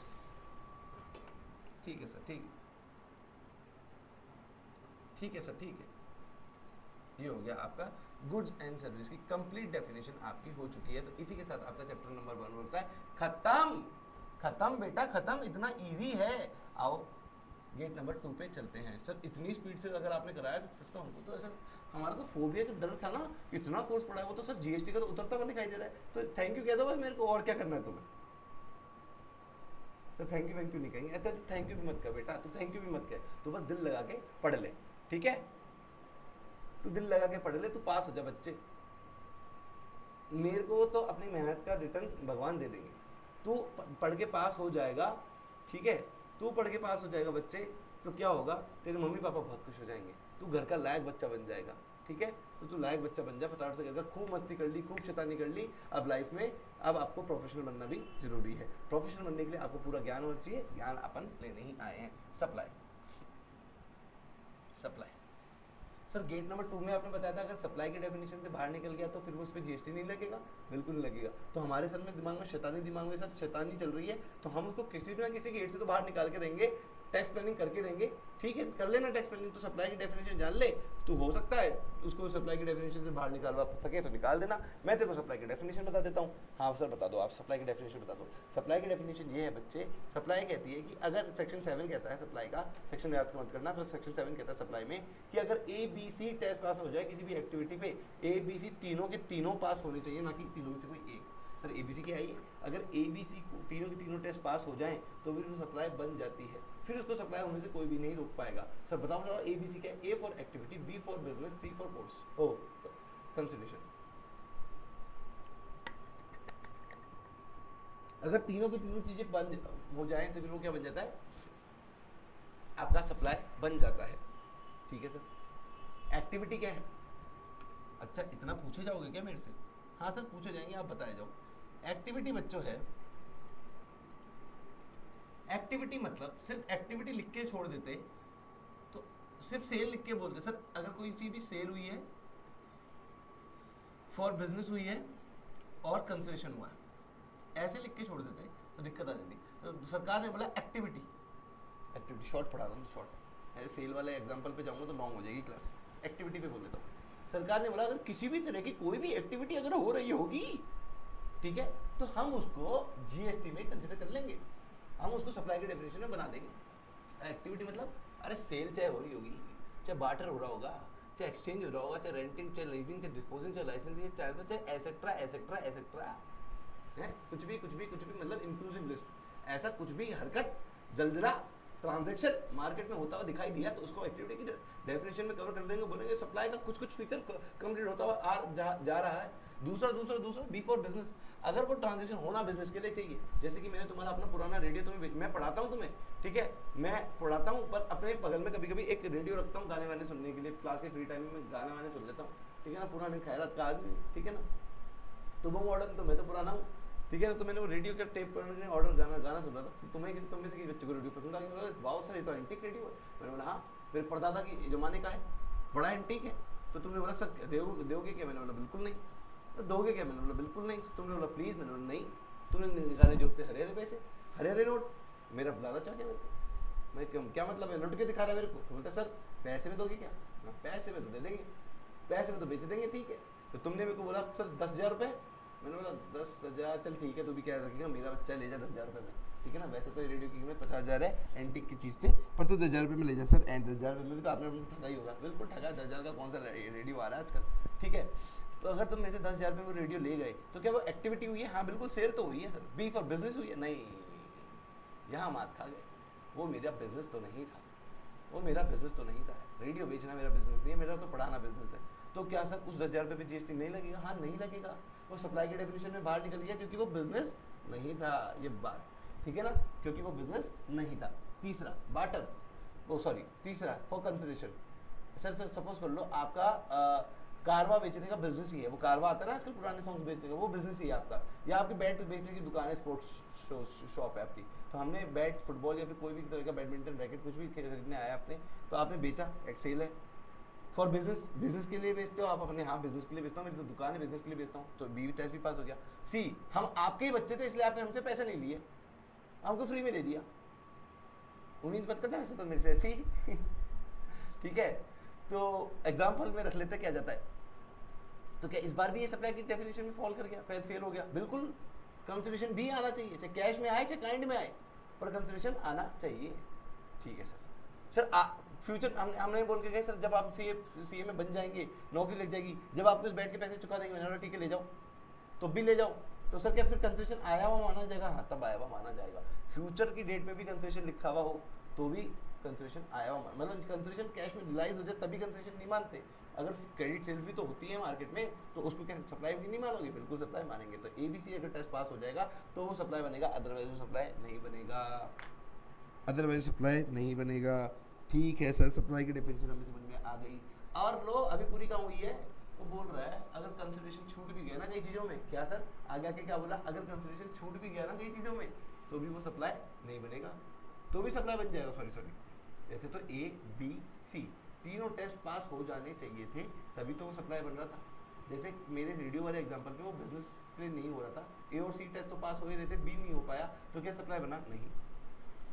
दूसरे वाले एग्जांपल में कारवा की दुकान थी, आपने हमें फ्री में कारवा दे दिया, तो उसमें क्या कंसेशन आ रहा था? नहीं, तो क्या वो सप्लाई बना? नहीं। फिर आपने तीसरा एग्जांपल दिया, बैट की दुकान थी, आपने बोला कि फ्यूचर में पैसे आ जाएंगे, तब क्या वो सप्लाई बना? हाँ, तब वो सप्लाई बन गया क्योंकि A B C तीनों टेस्ट पास हो रहे थे, इसलिए वो सप्लाई बन गया। पर सर कई चीज़ें ऐसी हैं, कुछ चार ट्रांजेक्शन ऐसे हैं, अगर उस चार ट्रांजेक्शन में कंसेशन ना भी आया तो भी वो चीज़ सप्लाई बन जाती है। कौन से चार ट्रांजेक्शन है सर? ऐसे स्वाहा, चार ट्रांजेक्शन बताओ तो सर, बता दो चार ट्रांजेक्शन RBI की agency, simple as that. RBI की एजेंसी सर, मेमोरी ट्रिक है, R से है आपका रिलेटेड पर्सन। अगर एक पर्सन ने दूसरे पर्सन को कोई ट्रांजेक्शन किया है और वो उसका रिलेटेड पर्सन निकला तो वो पैसे थोड़ी ना आएंगे। अरे आपने अपनी दुकान से निकाल माल के बेच को अपने बेटे की दुकान पे बेच दिया, तो क्या उस पर कोई पैसे लोगे आप उससे? नहीं सर। तो रिलेटेड पर्सन से अगर कोई भी चीज़ जा रही है तो उससे तो पैसा आना ही नहीं है। तो जब पैसा आना ही नहीं है तो कंसेशन देखेंगे नहीं, उसको वैसे अपने ऑटोमेटिकली सप्लाई बोल देंगे। तो अगर रिलेटेड पर्सन के बीच में कोई भी ट्रांजेक्शन आया और कंसेशन नहीं भी आया तो शेड्यूल 1 में अपन क्या पढ़ने जा रहे हैं? चार चीज़ें पढ़ने जा रहे हैं। शेड्यूल 1 में पढ़ते हैं अपन इसे, शेड्यूल पढ़ने में अपन चार चीज़ें पढ़ने जा रहे हैं कि अगर चार चीज़ों में कंसेशन नहीं भी आया, जो कि शेड्यूल 1 कवर कर रहा है, कंसेशन नहीं भी आया तो भी ये चार चीज़ें क्या बन जाएगी? सप्लाई बन जाएगी। जिसमें पहला क्या है? Related person. अगर आपने रिलेटेड पर्सन को कोई भी सप्लाई करी है विदाउट कंसेशन तो भी ये सप्लाई बन जाएगा। प्रोसेस कर लो अपने दिमाग में जो भी मैंने बोला, रुक रहा हूँ मैं। आपने बोला सर कि अगर चार चीज़ों में कंसेशन नहीं भी आएगा तो भी वो सप्लाई बन जाएगा। जैसे कि आपने बोला रिलेटेड पर्सन को ट्रांजेक्शन हुआ तो उसमें कंसेशन नहीं आता तो भी वो सप्लाई है। हाँ यही बोला मैंने बच्चे, एग्जैक्टली, गुड से समझ में आ गया। दूसरा है B, permanent transfer of business asset on which ITC is claimed. क्या बोल गए सर? समझ में नहीं आया, कोई बात नहीं, सुन ले बेटे, समझ में नहीं आया तो अभी डिस्कस करूंगा जब समझा दूंगा। अभी सुन ले, permanent transfer of business asset on which ITC is claimed, वो आपने कर दिया और उस पर कंसेशन नहीं भी आया तो भी क्या माना जाएगा? ट्रांसफर माना जाएगा और उस पर सप्लाई माना जाएगा। ठीक है सर, सेकंड वाला पॉइंट समझ में नहीं आया, फर्स्ट तो आया था, सेकंड वाला पॉइंट समझ में नहीं आया, कोई बात नहीं, सुन लिया सर, सुन तो लिया, अभी एक्सप्लेन कर दूंगा। तीसरा सुन ले मेरे बेटे, तीसरा सुनाओ। इसमें बेटे मतलब सिर्फ लड़का ही नहीं है, ये लड़के और लड़कियाँ, boys and girls both are my बच्चे, सभी मेरे स्टूडेंट्स हैं, है ना। तो ऐसे मत सोचना लड़के तुम कि सर हमें तो सर आप प्यार ही नहीं करते, हमें तो पढ़ाई नहीं दे। बच्चा तुम्हें भी प्यार करता हूँ, ठीक है, तुमको भी प्यार करता हूँ। कोई किसी तरह का भेदभाव यहाँ पे नहीं हो जा रहा है, सब बच्चों को मैं अपने इक्वली प्यार करता हूँ। आगे सर से, हाँ ठीक है सर, अब हमें खुशी हो रही है, कोई हमारा अपना हमें पढ़ा रहा है। बिल्कुल ऐसे तुम्हारे ही अपने ही है टीचर, तुम्हारे अपने ही है कार्तिक सर, ठीक है, जितना अपना मानो उतना अपना। तुमको मैं मोबाइल नंबर तक दूंगा अपना एंड में, ठीक है, कोई क्वेरी आ जाए तो मेरे से पूछ लेना फ़ोन करके। तू एकदम रैंडम बच्चा है, बच्चे कभी तुमने मेरे से क्लास नहीं ली, कभी इनको जाना नहीं, सिर्फ एक क्वेरी पूछने के लिए फ़ोन करते हैं, ऐसे कैसे कर ले, ऐसे भी कर लेना, कोई दिक्कत नहीं, तो बस तू पास हो जा, ठीक है। सी आपने बोला सर RBI, आई से क्या है, इम्पोर्ट ऑफ सर्विसेज। सर ये भी समझ में आया नहीं, सुन लेते हैं। इम्पोर्ट ऑफ सर्विस भी आपका विदाउट कंसिडरेशन हो जाए तो भी ये क्या आपका सप्लाई बन जाएगा। हाँ, कंफ्यूजन है सर, कंफ्यूजन है, कंफ्यूजन दूर करेंगे तेरा, अभी तुम्हें सुन ले। बी और आई से सुन रहे हैं तो RBI हो गया। लास्ट एजेंसी, प्रिंसिपल एजेंट के बीच में हुआ हुआ ट्रांजेक्शन। प्रिंसिपल एजेंट के बीच में हुआ हुआ ट्रांजेक्शन क्या है सर, जारी आ रही तो जाए, नहीं वो नहीं है, चल प्रिंसिपल गंदे है ना। प्रिंसिपल एजेंट के बीच का हुआ ट्रांजेक्शन, प्रिंसिपल एजेंट के बीच में हुआ हुआ ट्रांजेक्शन भी विदाउट कंसेशन हो जाए तो भी उसको क्या माना जाता है, क्या माना जाता है बेटे, उसको सप्लाई माना जाता है। तो पहला बोला सर आपने आर से रिलेटेड पर्सन, बी से बोला आपने permanent transfer of business assets on which ITC claim, तीसरा बोला आपने इंपोर्ट ऑफ सर्विसेज, और चौथा बोला क्या सर आपने बोला प्रिंसिपल एजेंट के बीच में हुआ हुआ ट्रांजेक्शन विदाउट कंसेशन। ये चारों ही ट्रांजेक्शन विदाउट कंसेशन हो रहे हैं तो भी क्या है, ये आपके सप्लाई की डेफिनेशन में आ रहे हैं। ये चार ट्रांजेक्शन कहाँ लिखे हुए हैं, शेड्यूल 1 में लिखे हुए हैं, और जो ABC टेस्ट में पढ़ा था वो कहाँ लिखा हुआ है, सेक्शन 7 में लिखा हुआ है। तो चल बच्चे आजा मेरे साथ रीडिंग कर ले, है ना। For being supply any transaction needs to be certify ABC test, that is there must be activity का मतलब बता दिया आपको ब्रैकेट में, ड्यूरिंग द बिजनेस और related to business for a consideration which can be consideration, चाहे monetary हो चाहे नॉन मॉनेटरी हो। ABC टेस्ट हो गया। और import of services section 7 subsection 2। Sir import of services तो अभी किसमें आ गया, RBI की एजेंसी में आ गया ना, नहीं रुक जाओ, इंपोर्ट ऑफ सर्विसेज रिलेटेड कुछ कहा नहीं है, बोल रहा है it is if it is for consideration and use for business purpose will also be called as supply. नहीं आया सर, छोड़ दे, चल नहीं आया तो मैं तेरे को ऐसे बता देता हूँ, ठीक है सर, ऐसे बताओ। एक चार्ट बनवा रहा हूँ इंपोर्ट ऑफ सर्विस के, उससे इंपोर्ट ऑफ सर्विस कर लेना बेटे, आजा। अब इंपोर्ट ऑफ सर्विस देख, सेक्शन 7 देख बच्चे, सेक्शन 7 सबसेक्शन 1 में तूने सीखा ABC टेस्ट, सेक्शन 7 सबसेक्शन 2 में आप बच्चे सीखने जा रहे हो इंपोर्ट ऑफ सर्विस। हाँ सर ऐसे आप करके पढ़ाओ, मैं भी सर को इज्जत देता नहीं, आप तो सर है ना, मैं तो तुम्हारा बड़ा हूँ ना, मैं तो तुमको तू भी कह सकता हूँ, हम भी कह सकता हूँ, ठीक है। मेरी बातों को बुरा तो नहीं मानोगे, नहीं सर बिल्कुल नहीं मानेंगे, ठीक है। Import of service, import of service, तो इंपोर्ट ऑफ सर्विस यहाँ पे भी बताया गया। और सर आपने फिर बोला कि शेड्यूल 1 में ऐसी चीज़ें जो फ्री ऑफ कंसेशन हो रहा होगा वो भी क्या है, आपकी सप्लाई बनती है, वो भी चीज़ आपकी सप्लाई बनती है, ठीक है ना। तो वहाँ पे भी RBI की जब आपने एजेंसी पढ़ाई तो वहाँ पे भी आई से इंपोर्ट ऑफ सर्विसेज था, तो सर 2 बार इंपोर्ट सर्विस आ गया, हम कंफ्यूज हो गए सर, हम कंफ्यूज हो गए। तो हमारा ये इंपोर्ट ऑफ सर्विस, और देखो कितनी आगे चला गया यार, और ये इंपोर्ट ऑफ सर्विस का एक चार्ट बनवा दो सर, ठीक है। आप बच्चों एक चार्ट बना देते हैं, import of service for consideration और import of service without consideration. तो import of service for consideration वाला तो सेक्शन 7 सबसेक्शन 2 हुआ, और import of service without consideration आपका शेड्यूल 1 हुआ। तो आप ये चार्ट पढ़ लोगे, क्योंकि आपका एग्जाम में ये थोड़ी ना पूछेगा कि शेड्यूल 1 में क्या लिखा हुआ है, सेक्शन 2 में क्या लिखा हुआ है। आपको तो वो GST एज अ होल का एक क्वेश्चन पूछेगा, ठीक है। तो आपको मतलब ही नहीं होना चाहिए कि सेक्शन 2 में क्या लिखा हुआ है, आपको तो कॉन्सेप्ट से मतलब होना चाहिए, कॉन्सेप्ट बिल्डिंग से मतलब होना चाहिए। तो कॉन्सेप्ट बिल्डिंग में करवा रहा हूँ, ठीक है। तो इंपोर्ट ऑफ सर्विसेज मेरे को भी बड़ी दिक्कत आ रही है लिखने में, कल मैं ठीक करवा लूँगा, कल की ठीक करवा लूँगा इसकी सेंसिटिविटी। फॉर कंसेशन में आप फिर पार्ट बना कि बिजनेस के लिए ली है या पर्सनल के लिए ली है, इसमें भी बनाओ सर, बिजनेस के लिए ली है या पर्सनल के लिए ली है। सर पर्सनल के लिए इंपोर्ट ऑफ सर्विस कौन करता है, अरे अभी तेरे को बच्चा एग्जांपल देता हूँ मैं, अभी सुन बच्चों को, प्यारे प्यारे बच्चों को एग्जांपल देता हूँ। हाँ सर प्लीज एग्जांपल तो देना, एग्जांपल की बात समझ में नहीं आती। हाँ सर देख, ऐसा है बच्चे, तेरे तो आपके भाई बाहर रहते हैं, आपके बड़े भैया इंजीनियर हैं और बाहर रहते हैं, कोई भी घर में कोई भी बड़ा भाई आपका मान लो इंजीनियर है और बाहर रहता है, इंजीनियर तो होगा ही होगा कोई ना कोई परिवार में, बाहर रहता हो नहीं रहता हो, पर एक एग्जांपल एज्यूम कर लो कि आपका कोई बड़ा भाई है जो बिजनेस इंजीनियर है और बाहर रहता है।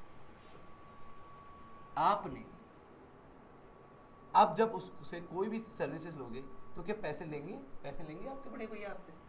सर आप हमारे बड़े भैया को नहीं जानते, वो बिल्कुल ले लेंगे, वो फॉर कंसेशन वाले में आ जाएंगे। अरे एक बार अच्छा बना लेते हैं बड़े भैया को, एक बार बुरा बना देंगे। तो अच्छे हैं हमारे भैया, कोई भी कंसेशन नहीं लिया, ठीक है, तेरे भाई ने कोई भी कंसेशन नहीं लिया बच्चे, ठीक है। आगे बता मेरे को, आगे क्या कहानी हुई? आगे की कहानी हुई सर, वो क्या है, मैं बिजनेस में बैठा था, तो मेरे बिजनेस के सॉफ्ट लैपटॉप में ना, जो मेरा ऑफिशियल लैपटॉप है उसमें कुछ गड़बड़ आ गई थी, तो मैंने उनसे ना पूरा का पूरा सिस्टम फॉर्मेट करवाया था, और ऐसे फॉर्मेट करवाया था कि मेरा पुराना डेटा भी सेव हो जाए और फॉर्मेट भी हो जाए, और एंटीवायरस भी मैंने डलवाया था। तो तूने फॉर बिजनेस के लिए उनसे इंपोर्ट सर्विस ली है, मतलब उन्होंने वहाँ बैठे बैठे ही एनी डेस्क पे तेरे सिस्टम पूरा का पूरा ठीक कर दिया है, ठीक है ना। तो ये विदाउट कंसेशन ट्रांजेक्शन हुआ और बिजनेस हुआ। हाँ सर, अभी सिर्फ ट्रांजेक्शन बता रहा हूँ, एग्जाम्पल, तुमको एग्जाम्पल ही नहीं पकड़ में आ रहा था ना, एग्जाम्पल सप्लाई बनेगा नहीं बनेगा, ये अभी 2 मिनट बाद की बात है। और नहीं सर हमारा तो गेमिंग लैपटॉप, हम कहाँ बिजनेस, हम तो नालायक हैं, हम तो गेम वेम खेल रहे थे, मचक के टेम्पल रन और पता नहीं कौन कौन से गेम, हमें पबजी वगैरह ज़्यादा जोर जोर से कीबोर्ड की दुकान बता रहे थे, कीबोर्ड ख़राब हो गया, ये सिस्टम ख़राब हो गया, ये बग आ गया कोई सॉफ्टवेयर में हमारे, तो वो बग ठीक करवाया था हमारे, तो पर्सनल सिस्टम, पर्सनल बिना पैसे दिए भाई से पर्सनल लैपटॉप ठीक करवा दिया मैंने। समझ में आ गया कि विदाउट कंसेशन बिजनेस भी हो सकता है, पर्सनल भी हो सकता है। ऐसे ही भाई ने पैसे भी लिए थे, चाहे वो बिजनेस का था चाहे पर्सनल। अब आ गया सर, अब बता दो, अब कॉमन एक वो बना दो, अगर फॉर बिजनेस कंसिडरेशन है तो सप्लाई तो बनेगा, सो पर्सनल है तो भी सप्लाई बनेगा, फॉर बिजनेस है तो सप्लाई बनेगा, फॉर पर्सनल है ले तो भी सप्लाई नहीं बनेगा। अच्छा अच्छा अच्छा सर, बाकी 3 केसेस में सप्लाई बनेगा और एक चीज़ में सप्लाई नहीं बनेगा। सर एक बार बताओ, जब यहाँ पे भी सप्लाई बन रहा है, यहाँ पे भी सप्लाई बन रहा है, तो फिर दोनों में सप्लाई बनाएगी क्यों? क्योंकि एक ओइडार करके कुछ आएगा उसके चक्कर में, इसको वैसे गेट नंबर 5 से बाहर एग्जाम करा दिया गया है। जब मैंने बोला ना गेट नंबर 5 एग्जाम्पशंस का है, तो इस ट्रांजेक्शन को गेट नंबर 5 से एग्जाम करा दिया गया। सर अब तो हमें और दिक्कत है, जब एग्जाम्प्ट ही करा दिया तो सप्लाई क्यों बनाया? जब गेट नंबर 5 से बाहर निकालना था तो गेट नंबर 2 से बाहर निकाल देते, सप्लाई ही नहीं बनने देते। बात तो तेरी सही है बच्चे, पर इसका लॉजिक मैं तेरे को नहीं बता रहा, क्योंकि मेरी भी एक लिमिटेशन है, 15 मिनट 20 मिनट लग जाएगी इसका मेरे को सिर्फ लॉजिक बताने में। आज क्या कहूँगा, रट ले। अच्छा नहीं लगता बच्चों में को ये वाला शब्द बिल्कुल बोलना, क्योंकि जब आप मेरी प्रैक्टिकल क्लास लोगे जिसमें पूरा लॉजिक के साथ एकदम ब्रीफ क्लासेस में पढ़ा रहा होता हूँ, जब मेरे पास टाइम की कमी नहीं होती, जब मैं आपको एक एक चीज़ का खोल खोल के लॉजिक बता रहा होता हूँ, पर आज मेरे बच्चे मेरे पास समय नहीं है, और तेरे पास भी नहीं है, मेरे को पता है तेरे पास भी नहीं है, सिर्फ तेरे को आज क्रक्स चाहिए। तो आज मैं क्या बोल रहा हूँ, इसको सप्लाई नहीं बनने दिया जाता, इसको सप्लाई नहीं बनने दिया जाता और गेट नंबर 5 से बाहर निकाल देते। क्यों सर, क्यों किया? थोड़ा बहुत लॉजिक दे दो, हम बाकी डिस्कस ढूंढ लेंगे। ढूंढना मत बच्चे, किसी को याद आ रहा हो तो बता देता हूँ, ओइडार की वजह से, क्योंकि ओइडार में अगर इसको सप्लाई ही नहीं बनाते तो फिर ये गेट नंबर 2 से ही बाहर निकल जाता, फिर हम इसमें जीएसटी ले ही नहीं पाते। इसलिए हमने इसको आज सप्लाई बनाया और ओइडार वाले पे ट्रांजेक्शन पे हमने जीएसटी लेवी कर दिया था। नहीं आया ऐसा समझो, कोई बात नहीं, आएगा।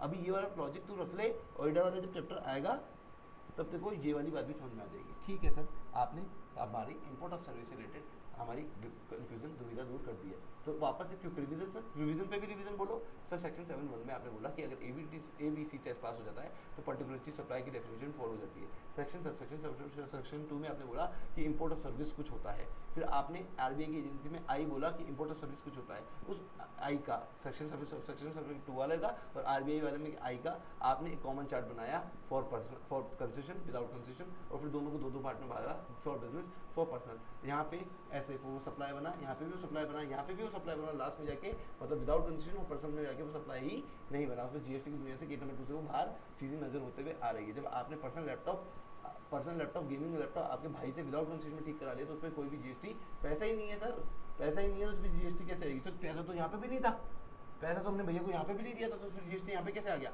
अरे वो वैल्यूएशन चैप्टर में से वैल्यू निकाल ली जाएगी, उस पर जीएसटी लगाया जाएगा, सरकार नहीं छोड़ रही यहाँ पे जीएसटी। ठीक है, ठीक है सर, अल्टीमेटली समझ में आ गया है, मैं अल्टीमेटली समझ में। आओ सर नोट्स पे आ जाओ। तो शेड्यूल 1 अपन ने पढ़ लिया, परमानेंट ट्रांसफर सर कहाँ पढ़ा आपने तो सिर्फ रिलेटेड पर्सन बताया, रिलेटेड पर्सन पूरा कहाँ बताया? रिलेटेड पर्सन की डेफिनेशन ही नहीं बताई, रिलेटेड पर्सन की डेफिनेशन बता देते हैं चलते हैं। अब तो इतनी जिद्दी कर रहा है तो डेफिनेशन बता देते हैं। हाँ सर, जिद्दी की क्या बात है सर, जिद्दी थोड़ा कर रहा हूँ मैं, तो सिर्फ जानना चाह रहा हूँ आपसे। अच्छी बात है बेटे, तो जानना चाह रहा है, तो पढ़ने आया है ना। अब सब तेरे सर पे तलवार लटकी तब तो तुमने पढ़ने की सोची, चल अच्छी बात है। आर से है आपका related person. Sir related person क्या होता है, यही तो हम पूछ रहे हैं, हमें तो ये तो मैं बता रहा हूँ। रिलेटेड पर्सन आपका दो तरह का होता है, एक तो डीम्ड डिस्टिंक्ट होता है, दूसरा होता है आपका जैसे होल्डिंग कंपनी की सब्सिडरी, सब्सिडरी की उसकी एसोसिएट कंपनी, ये सारी क्या है आपके आपस में क्या है, रिलेटेड पर्सन ही है। तो रिलेटेड पर्सन की एक डेफिनेशन तो पूरी की पूरी है ही, है ना। आपका जैसे होल्डिंग का एग्जांपल दूसरी सब्सिडरी, एसोसिएट कंपनी, ये सारी क्या है आपकी डीम्ड डिस्ट्रिक्ट और रिलेटेड पर्सन नहीं है। पर एक डीम्ड डिस्ट्रिक्ट भी होता है। सर डीम्ड डिस्ट्रिक्ट क्या होता है, एक पेन पे जितने भी जीएसटी नंबर हैं, एक पेन पे जीएसटी नंबर जितने भी हैं, सब पेन मालिक एक ही है, अलग अलग राज्यों में दुकान कर रहे हैं, इसलिए जीएसटी नंबर अलग अलग है, तो सब आपस में क्या है, डीम्ड डिस्टिंक्ट है। तो एक ही आदमी के पर मान लिया जाएगा अलग अलग हैं। अब इन अलग अलग ने एक दुकान ने दूसरी दुकान से, जो कि डीम्ड डिस्टिंक्ट मानी जा रही है क्योंकि इनका पेन तो एक ही है पर जीएसटी नंबर अलग अलग है। जैसा जीएसटी नंबर भी सेम हो तो भी डीम्ड डिस्टिंक्ट माना जाता है, पर जीएसटी नंबर अलग ही होता है, सेम जीएसटी नंबर कहाँ होता है, ठीक है। तो एक ही पेन पे जितने भी जीएसटी नंबर हैं उनके बीच में कोई ट्रांजैक्शन हो रहा है तो उसको डीम्ड डिस्टिंक्ट माना जाता है। जैसे कि मान लो मेरा एक शोरूम दिल्ली में है, एक शोरूम जयपुर में है, और अगर मेरी गाड़ियाँ दिल्ली में जो जयपुर में नहीं बिक रही तो मैंने जयपुर की गाड़ियों का स्टॉक ट्रांसफर कर दिया कहाँ पे, दिल्ली की शोरूम में।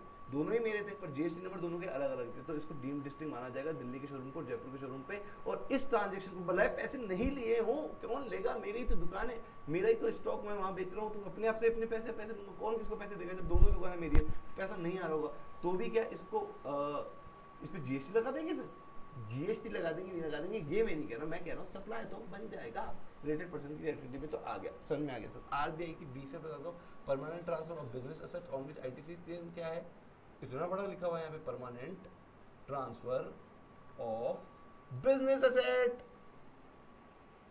स्टॉक की बात कर रहे हैं या एसी की बात कर रहे हैं दुकान में, बताएंगे। On which ITC claim, sir ये भी आपका क्या है, ये भी आपका क्या है, आपका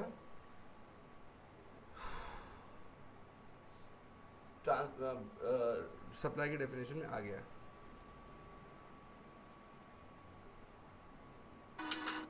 ये भी आपकी सप्लाई की डेफिनेशन में आ गया।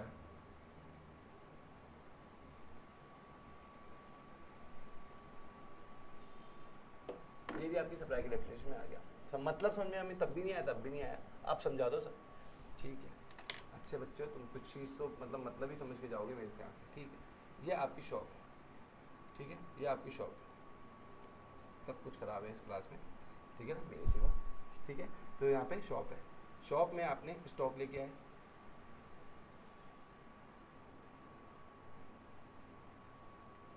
एसी लेके आए दुकान में, फर्नीचर लगवाया, और भी आपने पूरा दुकान का सेटअप लगवाया। अब ये जो आपने एसी लगवाया था,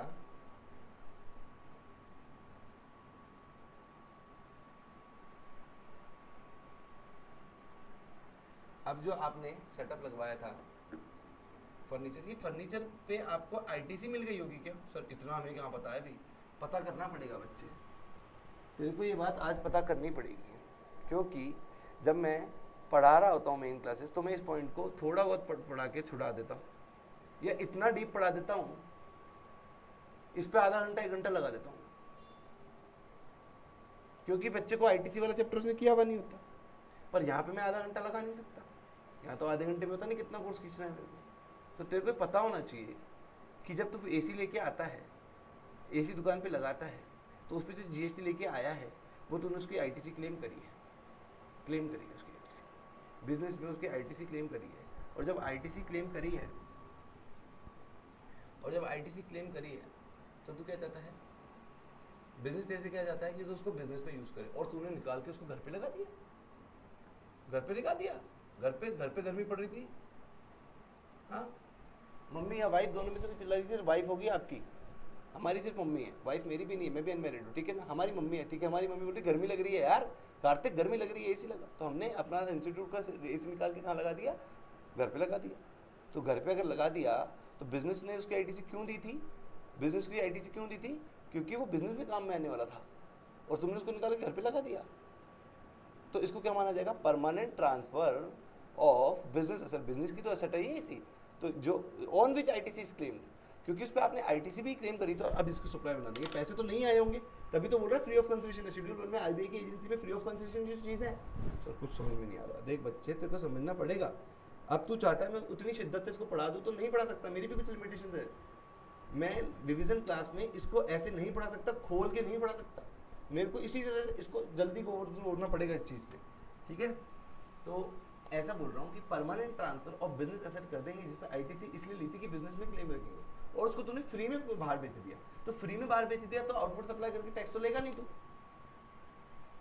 कंसेशन तो आ नहीं रहा, तो फिर सरकार की तो आईटीसी का नुकसान हो गया, फालतू में आईटीसी भी दे दी।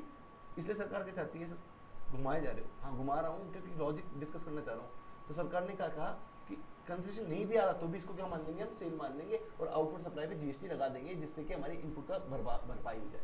हाँ सर, कुछ समझ में आया ना, कुछ समझ में बेटे। हाँ, तो सरकार बोल रही है आरबीआई की एजेंसी में ये होता है बी।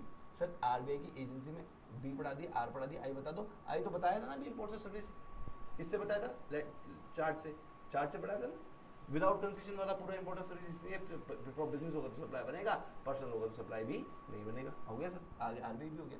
एजेंसी क्या है, अरे एजेंसी ऐसे होती है कि क्या होता है, प्रिंसिपल क्या करता है, एजेंट की दुकान पे यहाँ पे माल रख देता है, बोले तू तो माल बेच, बोले पैसे गुड्स रखवा दे दिया है, गुड्स इसकी दुकान पे रखवा दिए, बोले बेचे जब पैसे दे देना, जब माल तेरे अल्टीमेटली बिक जाए ना, बिक जाए, जब बिक जाए, अरे जब बिक जाए जब पैसे दे देना, अभी मत दे, अभी मत दे। तो तुमने बोला ठीक है अभी नहीं चाहिए, अभी नहीं चाहिए। हाँ बोले अभी है ही तो अभी दे कहाँ से, अभी मत दे।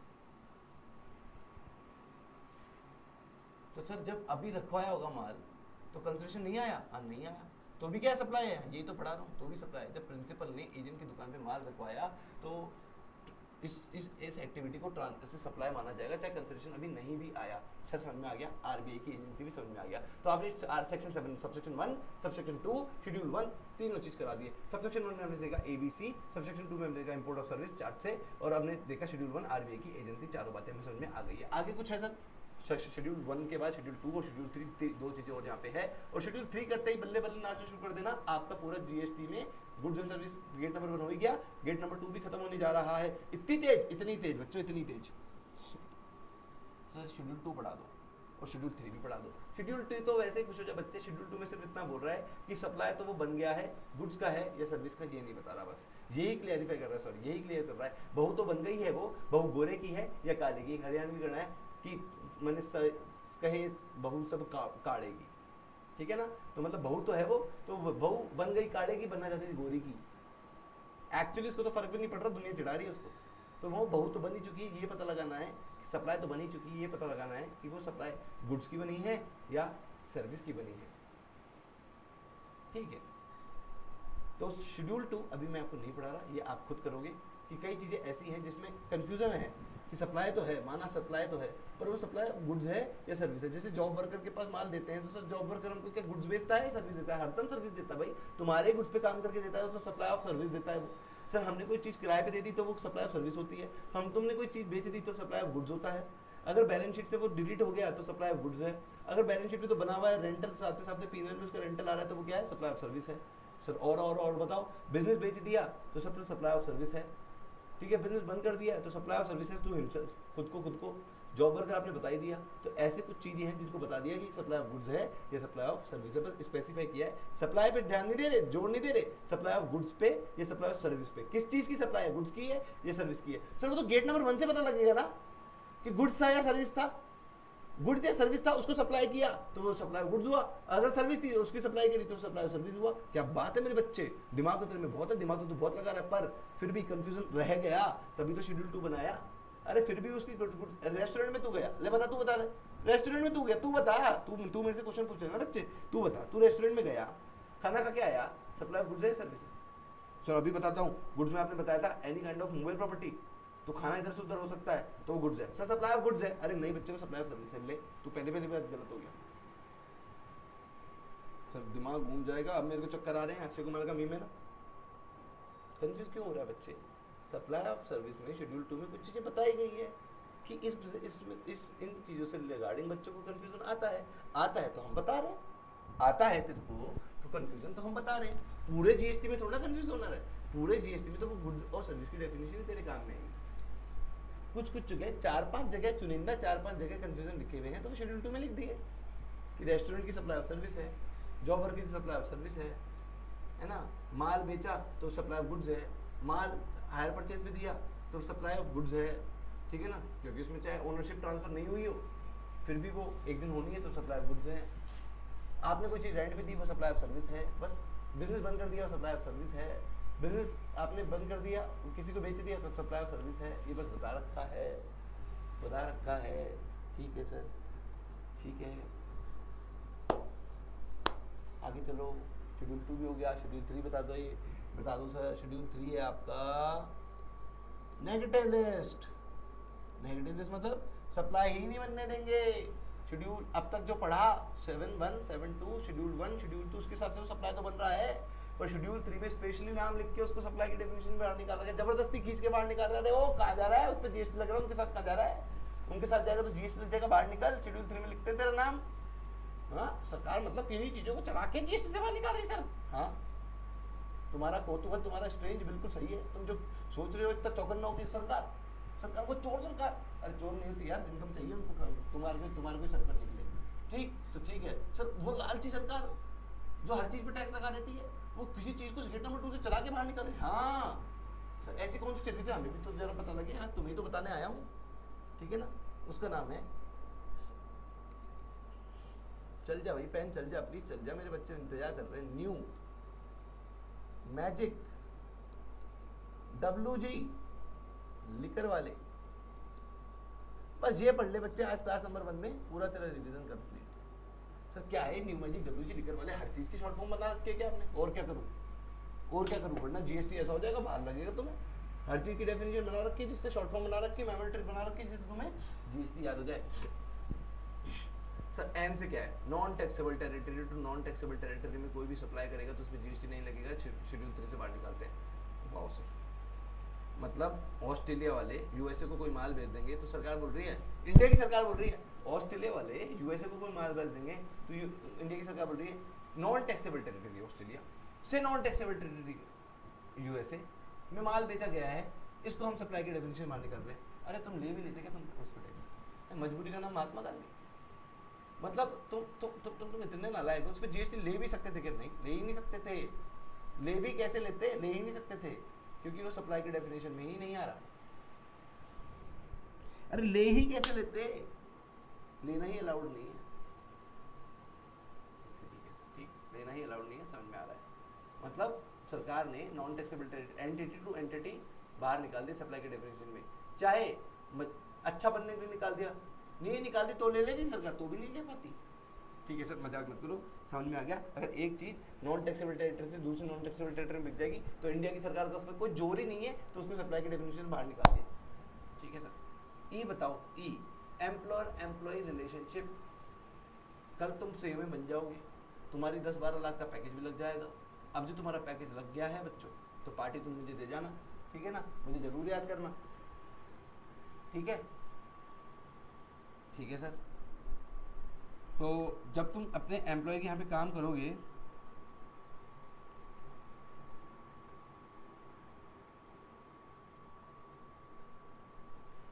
जब तुम नौकरी करोगे तो अपने एम्प्लॉय को सर्विस दोगे, बिल्कुल सर्विस देंगे। तो सर वो गुड्स एंड सर्विस तो फिर सप्लाई बन जाएगा क्या? वो पैसे लोगे बदले में? पैसे भी लोगे। तो सर ABC टेस्ट पास कराते हैं सप्लाई की। ए एक्टिविटी कर रहे हैं कि हाँ सर्विस, हम सर्विस दे रहे हैं तो एक्टिविटी मतलब हम बिल्कुल बिजनेस से related activity, sale, exchange, barter, etcetera etcetera etcetera था ना उसमें। तो एक्टिविटी तुम कर रहे हैं, काम कर रहे हैं तो कुछ ना कुछ एक्टिविटी तो कर रहे हैं। फॉर बिजनेस, हाँ सर उसका बिजनेस है, उसके बिजनेस में हेल्प कर रहे हैं, बी भी हो गया। फॉर कंसिडरेशन, हाँ बस सब बदले में सैलरी ले रहे हैं। सर ये तो ABC टेस्ट पास हो गया। हमने हमारे एम्प्लॉय के लिए, एम्प्लॉयर के लिए कोई भी काम किया तो ABC टेस्ट पास हो गया, तो सप्लाई बन गया। तो मतलब अब जब हम सैलरी लेंगे कमबख्त से GST भी ले लेंगे क्या? फिर आगे और को जमा भी कराना पड़ जाएगा। कभी हमने नहीं देखा ऐसे तो कि सैलरी के साथ GST का टैक्स का पैसा भी आता हो, क्योंकि उसको नेगेटिव लिस्ट से शेड्यूल 3 से बाहर निकाला गया है। बोल रहा है अगर एम्प्लॉयर एम्प्लॉय के बीच में कोई भी ट्रांजेक्शन होता है तो वो सप्लाई के डेफिनेशन में नहीं आता है, वो सप्लाई के डेफिनेशन में नहीं आता, उसको सप्लाई के डेफिनेशन से बाहर रख रही है गवर्नमेंट। ठीक है सर, समझ में आ गया। वेयर हाउस क्या है सर? W से, वेयर हाउस है W से। अगर GST में, अब इस पर भी मैं आधा घंटा लगा लेता हूँ, बताओ बच्चों क्या करें आपके लिए, इस पर भी टाइम लगता है क्लास में। अब क्या है, हाई सीज सेल है, अगर कोई चीज़ बाहर से इंपोर्ट हुई है और वो वेयर हाउस में पड़ी है, उससे पहले वेयर हाउस में पड़ने से क्लियर होने से पहले बाहर से आ रहा था, रास्ते में माल एक ए ने बी को भेज दिया, बी ने सी को भेज दिया, सी ने डी को भेज दिया, फिर वो पोर्ट पे आ गया, पोर्ट पे भी डी ने ई को भेज दिया, पोर्ट से माल वेयर हाउस चला गया, ई ने एफ को भेज दिया, एफ ने जी को भेज दिया, अल्टीमेटली एच उसको क्लियर कराने आया, A B C D E F G H, हाँ सही है, एच उसको क्लियर कराने आया। हाँ ऐसे याद होती है definition, A B C D तो भाई। तो क्या जब ए ने बी को बेचा तो उस पर सप्लाई की डेफिनेशन से बाहर रखा, क्या हाँ सही समझ रहे हो बच्चे आप। जब बी ने सी को बेचा बिल्कुल सप्लाई के डेफिनेशन से बाहर है। जब तक चीज़ कस्टम के वेयर हाउस में पड़ी है और कितनी बार भी बिक गई वहाँ तक, तो उस पर कोई भी जीएसटी नहीं लगता, क्योंकि इसका लॉजिक कहाँ से जुड़ा है, कस्टम से जुड़ा है। क्योंकि आईजीएसटी सीबीडी 37 कब लगता है, बीसीडी के साथ लगता है। जब तक बेसिक कस्टम ड्यूटी नहीं लगेगी, जब तक सीबीडी 37 नहीं लगेगा। तो बेसिक कस्टम ड्यूटी कब लगती है, जब अल्टीमेटली चीज़ होम कंजम्पशन के लिए क्लियर हो रही होती है, और होम कंजम्पशन के लिए क्लियर हो रही है तभी उस पर जब ड्यूटी लगती है, बेसिक बीसीडी लगती है, तभी उस पर आईजीएसटी लगेगा, सीबीडी 37 लगेगा। ठीक है, तो उसके लिए इस यहाँ पे इसको उससे पहले जब ए ने बी को बेचा, बी ने सी को बेचा, कस्टम के वेयरहाउस में पड़े कस्टम के एरिया में पड़े माल बिक रहा है, उस पर ना कि तो बीसीडी नहीं लग रही, तो उस पर आईजीएसटी भी नहीं लगना चाहिए, मतलब जीएसटी भी नहीं लगना चाहिए। तो जीएसटी नहीं लगना चाहिए तो कहीं ना कहीं से तो बाहर निकालना पड़ेगा। तो गेट नंबर 2 सप्लाई के डेफिनेशन में बाहर निकाल रहे हैं इसको, न्यू में से वेयर हाउस में से बाहर निकाल रहे हैं। तो NEW तो तुम्हारा हो गया non taxable territory, non taxable territory, employer employee. पर एम्प्लॉयर एम्प्लॉय रिलेशनशिप में मैं एक बात बताना भूल गया, अगर एम्प्लॉयर अपने एम्प्लॉय को 50,000 रुपये से पर ईयर पर एम्प्लॉय से ज़्यादा का गिफ्ट देता है, तो फिर वो सप्लाई के डेफिनेशन में आ जाता है, और उसमें टैक्सेबल पर्सन आपका एम्प्लॉयर ही बन के चलता है, और एम्प्लॉयर को उस पर जीएसटी चुकाना पड़ता है अपनी जेब से। पर अगर मान लो दिवाली पर उन्होंने गिफ्ट बांटे हैं और गिफ्ट की वैल्यू 40,000 रुपये थी, तो वो एग्जम्प्ट की कैटेगरी में आ गया। पर अगर उसकी उन्होंने तुम्हें आईफोन बांट दिया, एक आईफोन का 70,000 रुपये थी, तो अब ये एम्प्लॉय रिलेशनशिप में नहीं आएगा। सरकार बोलेगी सप्लाई है, बिल्कुल सप्लाई है, और इस सप्लाई पे जीएसटी लगेगा, और वो जीएसटी का टैक्स एम्प्लॉयर को चुकाना पड़ेगा अपनी जेब से। ठीक है सर, न्यू समझ में आ गया, मैजिक समझा दो, मैजिक। अरे बताओ बच्चों, ये जीएसटी जो है कब आया है ये सर 2017 में आया था। तो आज इसकी उम्र कितनी हुई सर, 3 और 4 7 साल हुई। 7 साल मतलब एकदम खुशनुमा बच्चा होगा ये बूढ़ा होगा, ये सर पकड़ा पर उतर रहता होगा, कभी यहाँ दुख रहा है, कभी वहाँ दुख रहा है, या जिंदगी से दूर मरने के दिन गिन रहा है, या अभी तो बस आया ही, ये पैदा हुआ है अभी तो भैया बल्ले बल्ले खुश है हर बात पे, किसी बात का गम ही नहीं मालूम। ठीक है ना, सुबह से शाम तक खेलता है, सब खुश है। तो जब जीएसटी भैया खुश है, तो ये रोज उस जगह पे नहीं जाता, मतलब मॉर्चरी, मरण जैसी जगह। मॉर्चरी मतलब कोई मर गया है, और मरने से रिलेटेड जितने भी काम धाम होंगे, लकड़ियाँ आएंगी, कफन आएगा, पंडित जी मंत्र पढ़ेंगे, ठीक है ना, शबवानी आएगी, मोक्ष वाहिनी इधर से उधर आपकी बॉडी को यहाँ से घर से शमशान घाट लेके जाएगी। वो जितनी भी तरीके से मॉर्चरी से रिलेटेड जितनी भी तरह की सर्विसेज है, वो सारी की सारी शेड्यूल 3 में डाल के एग्जाम करी गई है। जीएसटी एक नया नवेला बच्चा है जो खूब खुश रहना जानता है, दुखी की जगह जाता ही नहीं है। तो मरण की जगह पे, जहाँ पे किसी की मौत हो गई, मृत्यु हो गई है, वहाँ पे नहीं जा रहा है। बोलो राधे राधे। अरे भगवान कृष्ण का नाम भी लेने नहीं चाहिए सर, राधे राधे का लिया, एक ही बात है बच्चे, एक ही बात है, राधे कृष्ण। सर कुछ स्पिरिचुअलिटी की बातें हो जाए, हाँ बिल्कुल, चलो तुम बच्चे कह रहे तो हो जाए। जिंदगी में कुछ भी ऐप करना, अच्छे बच्चे बनना है वैसे तो तुम्हें, पर कोई गलती हो गई, समझ में नहीं आ रहा, सारे रास्ते बंद हो गए सर, डिप्रेशन आ गया, डिप्रेशन ना, भगवान ना करे तुम बच्चों को कभी तुम्हारी लाइफ में कुछ ऐसे कोई सैड पॉइंट आए, पर सर आपके जानो आते ही हैं, सब ह्यूमन हैं हम, तो हम अच्छे और बुरे दोनों ही आते हैं। तो कोई मेजर स्ट्रेस आ गया, कोई छोड़ के चला गया, ब्रेकअप हो गया, दोस्त छोड़ के चला गया, मम्मी पापा बात नहीं कर रहे, जब कोई भी ट्रेजेडी आ गई, हर बात में कृष्णा से प्यार करोगे। सक्सेस मिल गई, कृष्णा से प्यार, दुखी हो रहे हो, फेल हो गए एग्जाम में, कृष्णा से प्यार। भगवान कृष्णा को एकदम ऐसे जीवड़े से चिपका लो, तुम्हारे सारे काम बन जाएंगे, पृथ्वी पे आना तुम्हारा समर्थ हो जाएगा भैया, सक्सेस हो जाएगा, मीनिंग तुम्हारा लाइफ का कंप्लीट हो जाएगा। तुम्हें सब भ्रम से, सब दिक्कतों से, सब समस्याओं से तुम्हें भगवान कृष्ण निकाल देंगे। जस्ट सरेंडर योरसेल्फ टू भगवान कृष्ण, वो सबसे बड़े हैं, वो लॉर्ड है ना, उनसे प्यार करो, राधे राधे कहो, और समाज देखना तुम्हारी ज़िंदगी की। और एक ना एक दिन जब बहुत तुम प्यार भगवान से कर लोगे, जब काफ़ी टाइम तुम्हें भगवान राधे कृष्ण चैंट करते हुए हो जाएगा, तब कभी ना कभी किसी न किसी समस्या में तुम भगवान को फील कर ही लोगे। वो इतना अनोखा एहसास तो तुम फील कर ही लोगे। फिर तुम्हें पता लग जाएगा ये सब जो मैं स्ट्रेस ले रहा था सब बेमतलब का था, जब भगवान कृष्ण ही मेरे साथ हैं, तो फिर मैं किसी के सामने जाके क्यों ही रहूँ, मैं तो अपने भगवान से अपनी बात करूँगा। तो अपने लॉर्ड से, अपने भगवान से अपना कनेक्शन जोड़ना शुरू करो बच्चों, ठीक है। ये जो तुम अल्कोहल, ड्रिंक, स्मोक, ठीक है ना, पार्टीज क्लब, ये सब फालतू की बातें हैं बच्चों। सर हमारी उम्र में अच्छी लगती है, अरे चलो कर लिया, तुमने करके देख लिया होगा, कर लिया, समझ में आ गया होगा, एक ना एक दिन समझ में आ जाएगा कि फालतू है। और मैं भगवान से प्रे करूंगा वो दिन तुम्हारी जिंदगी में जल्दी आए जिसमें समझ में आ जाए ये सब सारी चीज़ें फालतू हैं, ठीक है ना। अगर असली नशा है तो भगवान की भक्ति में ही है। Sir actionable claim, sir actionable claim ज़्यादा मत बताओ, ये बताओ एक्शनेबल क्लेम। अभी हम सब छोड़ के कीर्तन में चले जाएंगे, पढ़ने छोड़ के, ठीक है मेरे साथ वापस बने रहो। एक्शनेबल क्लेम क्या चीज़ है सर? अभी बताया था ना एक्शनेबल क्लेम गुड्स है, तो सर अभी आप उसको सप्लाई के डेफिनेशन से बाहर निकाल रहे हो? नहीं, सिर्फ लॉटरी, बैटिंग और गैम्बलिंग को रख रहा हूं, बाकी सारे तरह के एक्शनेबल क्लेम को बाहर निकाल रहा हूं कि जा तू गुड्स तो था पर तू गेट नंबर 2 से बाहर निकल जा, शेड्यूल 3 से बाहर निकल जा, पर हे लॉटरी, हे बैटिंग, हे गैम्बलिंग, तुम तीनों बाहर बंद निकल जाना। तुम्हारे नाम का जब एक्शनेबल क्लेम मार्केट में होगा तब उस पर हम जीएसटी लगाएंगे, पर लिटिगेशन, अनसिक्योर्ड डेटर, एमपीए को कलेक्ट करने वाला जब एक्शनेबल में बेचा करा जाएगा तो उस पर हम जीएसटी नहीं लगाएंगे। तो गेट नंबर 2, गेट 1 और 2 में से क्लैरिटी आ रही है जीएसटी पे। ऐसे पांचों गेट जब पढ़ लोगे तब पता लगेगा जीएसटी अल्टीमेटली लगेगा या नहीं लगेगा, और लगेगा तो फिर क्या क्या करना है वो आगे पढ़ेंगे, ठीक है सर। जी से क्या है? Government officials. जी से है आपका गवर्नमेंट ऑफिशियल्स से गवर्नमेंट ऑफिशियल्स। गवर्नमेंट ऑफिशियल्स मतलब मेरे बच्चा आपके गवर्नमेंट के जितने भी ऑफिशियल हैं, जैसे कि MP, MLA, prime minister, chief minister, ये गवर्नमेंट ऑफिशियल ही तो हैं।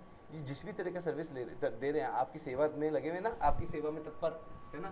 तो कहाँ सेवा करते हैं ये लोग, ठीक है। अरे जो भी है, कहा तो यही जा रहा है ना, आपकी सेवा में तत्पर, हमें वोट दे, आपकी सेवा में तत्पर रहेंगे, ठीक है।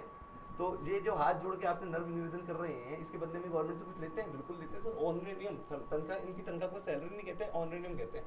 सर आ रहा है तो सर ये तो फिर कुछ सर सर्विस भी दे रहे हैं, बिजनेस भी कर रहे हैं, पैसा भी आ रहा है, एबीसी टेस्ट पास हो रहा है, तो लगा दो सर सप्लाई बना के, उन पर जीएसटी लगा दो। तो यही तो मैं कह रहा हूँ, गवर्नमेंट ऑफिसर को, एमपी, एमएलए, इनकी सर्विसेज को जीएसटी के एम्बिट से दुनिया से बाहर निकाला जा रहा है, क्योंकि इसको सप्लाई नहीं बनने दिया जा रहा है यहाँ से। सर आई से क्या था? Immovable property. Sir immovable property क्या है? आओ चार्ट बनाते हैं, इसका भी चार्ट बनाते हैं।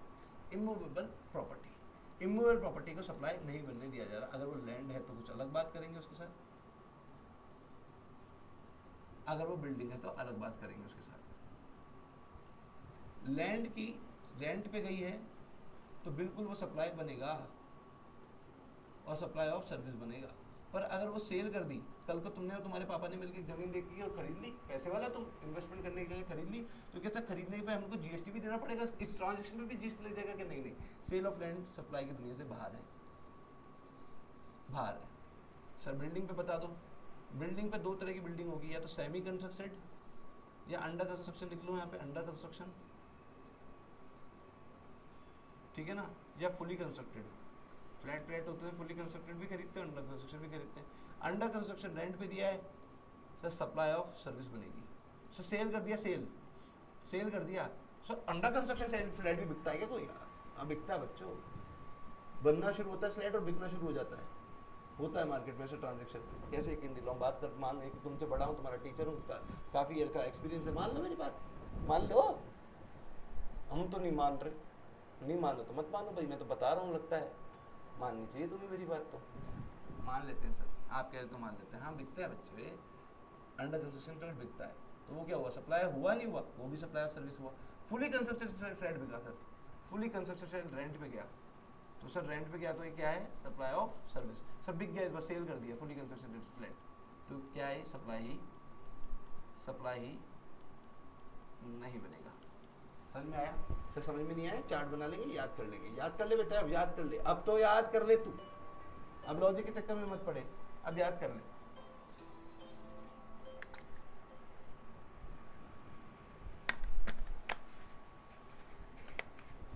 ठीक है सर, याद कर लिया। RBI, वो सॉरी न्यू मैजिक में NEW हो गया, MAGI हो गया, C बच रहा है। C से कोर्ट में आपके जो आपके बैठे रहते हैं ना जज साहब, कोर्ट में जज साहब, वो भी आपकी तनख्वाह लेते हैं सरकार से, वो भी जीएसटी की दुनिया से बाहर है, क्योंकि वो सप्लाई उसको नहीं बनने दिया जा रहा। कोर्ट रूम जो भी सर्विसेज दे रहे हैं, आपके जज साहब जो भी सर्विसेज दे रहे हैं, उसको जिसको सप्लाई नहीं मान रहे, ठीक है सर। न्यू मैजिक पूरा हो गया। WG क्या है? WG एक आर्टिकल है, article number 243 WG। Article number 243 WG में कुछ सर्विसेज लिखी गई है, जैसे public facilities, maintenance of park, है ना, आपका maintenance of park, public facility, cantonment areas का मेंटेनेंस, ऐसी सर्विसेज जो भी सरकार लेती है किसी को दे के, मतलब किसी को पैसे दे के सर्विसेज लेती है, जैसे कि बोल दिया कि पब्लिक फैसिलिटी, जो आपके पब्लिक फैसिलिटी रहते हैं सुलभ शौचालय वगैरह वगैरह वगैरह रोडों पे बने, तो बेसिक कुछ 2-4 रुपए दे के आप उसको यूज़ कर सकते हो। तो आपको क्या लगता है उससे उनका खर्चा निकल जाता है? बिल्कुल नहीं निकलता। तो उनको सरकार को अलग से, जिसने भी पब्लिक फैसिलिटी खोली है सरकार को, उसको अलग से पैसे देने पड़ते होंगे? बिल्कुल देने पड़ते होंगे। तो मतलब सरकार ने सर्विस ली है तो उस पर जीएसटी लगेगा? नहीं बच्चे, यही तो मैं बोल रहा हूँ कि आर्टिकल नंबर 243 में जितनी भी तरह की सर्विसेज लिखी गई है, एग्जाम में आएगा कि ये वाली सर्विस एग्जाम 243 WCG में लिखी गई है ना, वो सरकार सर्विसेज ले रही है, तो क्या उस पर जीएसटी लगा दें? नहीं, उस पर जीएसटी नहीं लगाएंगे, क्योंकि शेड्यूल 3 से बाहर निकाला जा चुका है पहले ही। आपका सेंट्रल पार्क है जयपुर में, बहुत ही खूबसूरत पार्क है, मॉर्निंग वॉक ले जाया करो वहाँ पे, ठीक है, एक पूरा 4 किलोमीटर का बढ़िया मस्त जॉगिंग से निकाला करो, शरीर का भी ध्यान रखो अपने, ठीक है ना। क्या ये क्या 25 की उम्र में, 22 की उम्र में, 20 की उम्र में ऐसे थक रहे हो, मोटे हो रहे हो, ठीक है ना, क्या मतलब है इन बातों का? फिट रहो यार। तो जो सेंट्रल पार्क है सर, कोई तो मेंटेन कर रहा होगा। हाँ, मैं मेंटेन कर रहा हूँ, सपोज कर लो मैंने क्या किया है, सरकार से कॉन्ट्रैक्ट लिया, ठेकेदार हूँ मैं मेंटेन कर रहा हूँ, सरकार से सालाना 2 करोड़ रुपए लेता हूँ और पूरे मेंटेनेंस, सफाई, पेड़ को पानी देना, लंबी हुई घासों को काटना, पूरा मेंटेनेंस मैं कर रहा हूँ। तो सर आप सरकार से 2 करोड़ रुपए ले रहे, तो आप तो क्या हुए? Service provider. सरकार हो गई रेसिपेंट, सब सप्लाई, एक सप्लायर हो गया, एक रेसिपेंट हो गया, ओके, एक सप्लायर हो गया, एक रेसिपेंट हो गया। आपने पैसे दे दिए, आपने पैसे ले लिए, तो सरकार हो गई रेसिपेंट, आप हो गए सप्लायर, तो इस पर जीएसटी लगा दे। यही तो सर बोल रही कि जो सर्विस में सरकार को दे रहा हूँ वो आर्टिकल नंबर 243 WG में लिखी हुई है, मेंटेनेंस ऑफ पार्क, तो इस पे इसको सप्लाई नहीं माना, तो जो मैं दे रहा हूँ सरकार को, इसको सप्लाई नहीं माना, सप्लाई नहीं माना, तो इस 2 करोड़ रुपए पे सिर्फ 2 करोड़ लूंगा, जीएसटी इस पे नहीं लूंगा, तो इसको क्योंकि ये सप्लाई ही नहीं है सर। W3 में आ गया आर्टिकल नंबर 243 लिकर वाले। सर लिकर पे क्या है, लिकर वाले, इसका सर बहुत बढ़िया एक्सप्लेनेशन देता हूँ मैं क्लासेस में, पर अभी तक बता दूँ कि लिकर की लाइसेंस शॉप खोलने के लिए आपको लिकर का लाइसेंस लेना पड़ता है, और लिकर का लाइसेंस लेने के लिए आपको अप्लाई करना पड़ता है एप्लीकेशन आबकारी विभाग में आपको एप्लीकेशन लगानी पड़ती है। इस एप्लीकेशन लगभग जाती है 26,000 रुपये की। तो क्या 26,000 के साथ जीएसटी की भी फीस जाएगी? नहीं, इसको एग्जम्प्ट कर रखा है, जीएसटी इस पर नहीं मानेंगे। तो WG लिकर वाले क्या है, लिकर वाले का मतलब क्या है, जो लिकर के लिए, लिकर के लाइसेंस के लिए जो शॉप खोलने के लिए जो एप्लीकेशन भरी जाती है, उस एप्लीकेशन के साथ जीएसटी का अमाउंट नहीं जाएगा। लॉजिक था सर इसके पीछे, क्यों नहीं जाएगा सर, क्यों रखा है इसको नेगेटिव लिस्ट में, इसके पीछे जो रीजन है वो मैं भी आपको नहीं बता रहा, सिर्फ आप इतना याद कर लो कि ड्यू मैजिक, WG, लिकर वाले, ये सारे आपकी नेगेटिव लिस्ट ऑफ सप्लाई में आता है। मतलब ये सारे ABC टेस्ट तो पास कर रहे थे, ABC टेस्ट तो पास कर रहे थे, फिर भी इनको जबरदस्ती शेड्यूल 3 में लिख के इनको सप्लाई की दुनिया से बाहर निकाल दिया गया। ठीक है बच्चों, ठीक है सर, आपने हमें गुड्स भी समझाया, सर्विस भी समझाया, फिर आपने हमें सप्लाई भी समझाया अच्छे से, और डेफिनेशन भी तो पढ़ाई आपने। इस तरह से आपने मेजर पोर्शन अपना रिवीजन लेक्चर नंबर 1 में कवर करा लिया। चाहे तो मैं और भी कंप्लीट करा सकता हूँ, पर आज के लिए आपके लिए इतना बहुत है। मिलेंगे एक नए लेक्चर के साथ, lecture number 2, revision class number 2, नई शिद्दत से, नई एनर्जी से, और तुम और हम वही पुराने, और हमारे बीच का रिलेशन, हमारे बीच का प्यार और बढ़ता हुआ, और पुराना तो है ही। ठीक है ना? ठीक है सर, तो थैंक यू बच्चों मेरे को सुनने के लिए, अपना फ्यूचर शेप करने के लिए। कोई भी आपकी शिकायत हो, समस्या हो, आप कमेंट में बताएं। कैसा पढ़ा रहा हूँ, कैसा लग रहा है, ये कमेंट में बताएं। ठीक है ना? कोई आपको फीडबैक देना हो, कमेंट में बताएं। आपको कुछ एडवाइस करनी हो, सर ऐसे नहीं ऐसे बताओ, थोड़ा सा स्लो पढ़ाओ, कमेंट में बताएं। तो कमेंट करें, लाइक जरूर कर देना। लाइक से मेरे को कुछ नहीं मिलता यार। लाइक सर, हमको यूट्यूब चलाना नहीं आता क्या? तुम तो मेरे से ज़्यादा इंटेलिजेंट हो, तुमको ये पता होगा वॉच से, नंबर ऑफ व्यूज से, इनसे कुछ मिलता है। अभी किसी तरह की इनकम मेरी यूट्यूब से है ही नहीं यार। ठीक, लाइक से सिर्फ तुमको सिर्फ एक उत्साह बढ़ता है, एक एंथुसियाज्म बढ़ता है, एक मोटिवेशन मिलता है कि बच्चे वीडियोस को देख रहे हैं और कमेंट भी कर रहे हैं, लाइक भी कर रहे हैं। इससे एक इंटरेक्शन बना रहता है, मेरे को ये पता लगता है कि मैं फिजिकल की रिकॉर्डिंग नहीं कर रहा, ये बच्चे तक पहुंच रही है। ठीक है, इसलिए लाइक सब्सक्राइब कर देना बच्चे, और अपने फ्रेंड्स को भी। ठीक है ना? ऐसे मत सोचना मैं अकेला पढ़ के पास हो जाऊँ, ये बड़ी गंदी सोच होती है, कई बच्चों में आ जाती है। ठीक है ना? और सर इतना कॉम्पिटिटिव वर्ल्ड है, क्यों ना आए, आनी स्वाभाविक है, ह्यूमन है तू, है ना?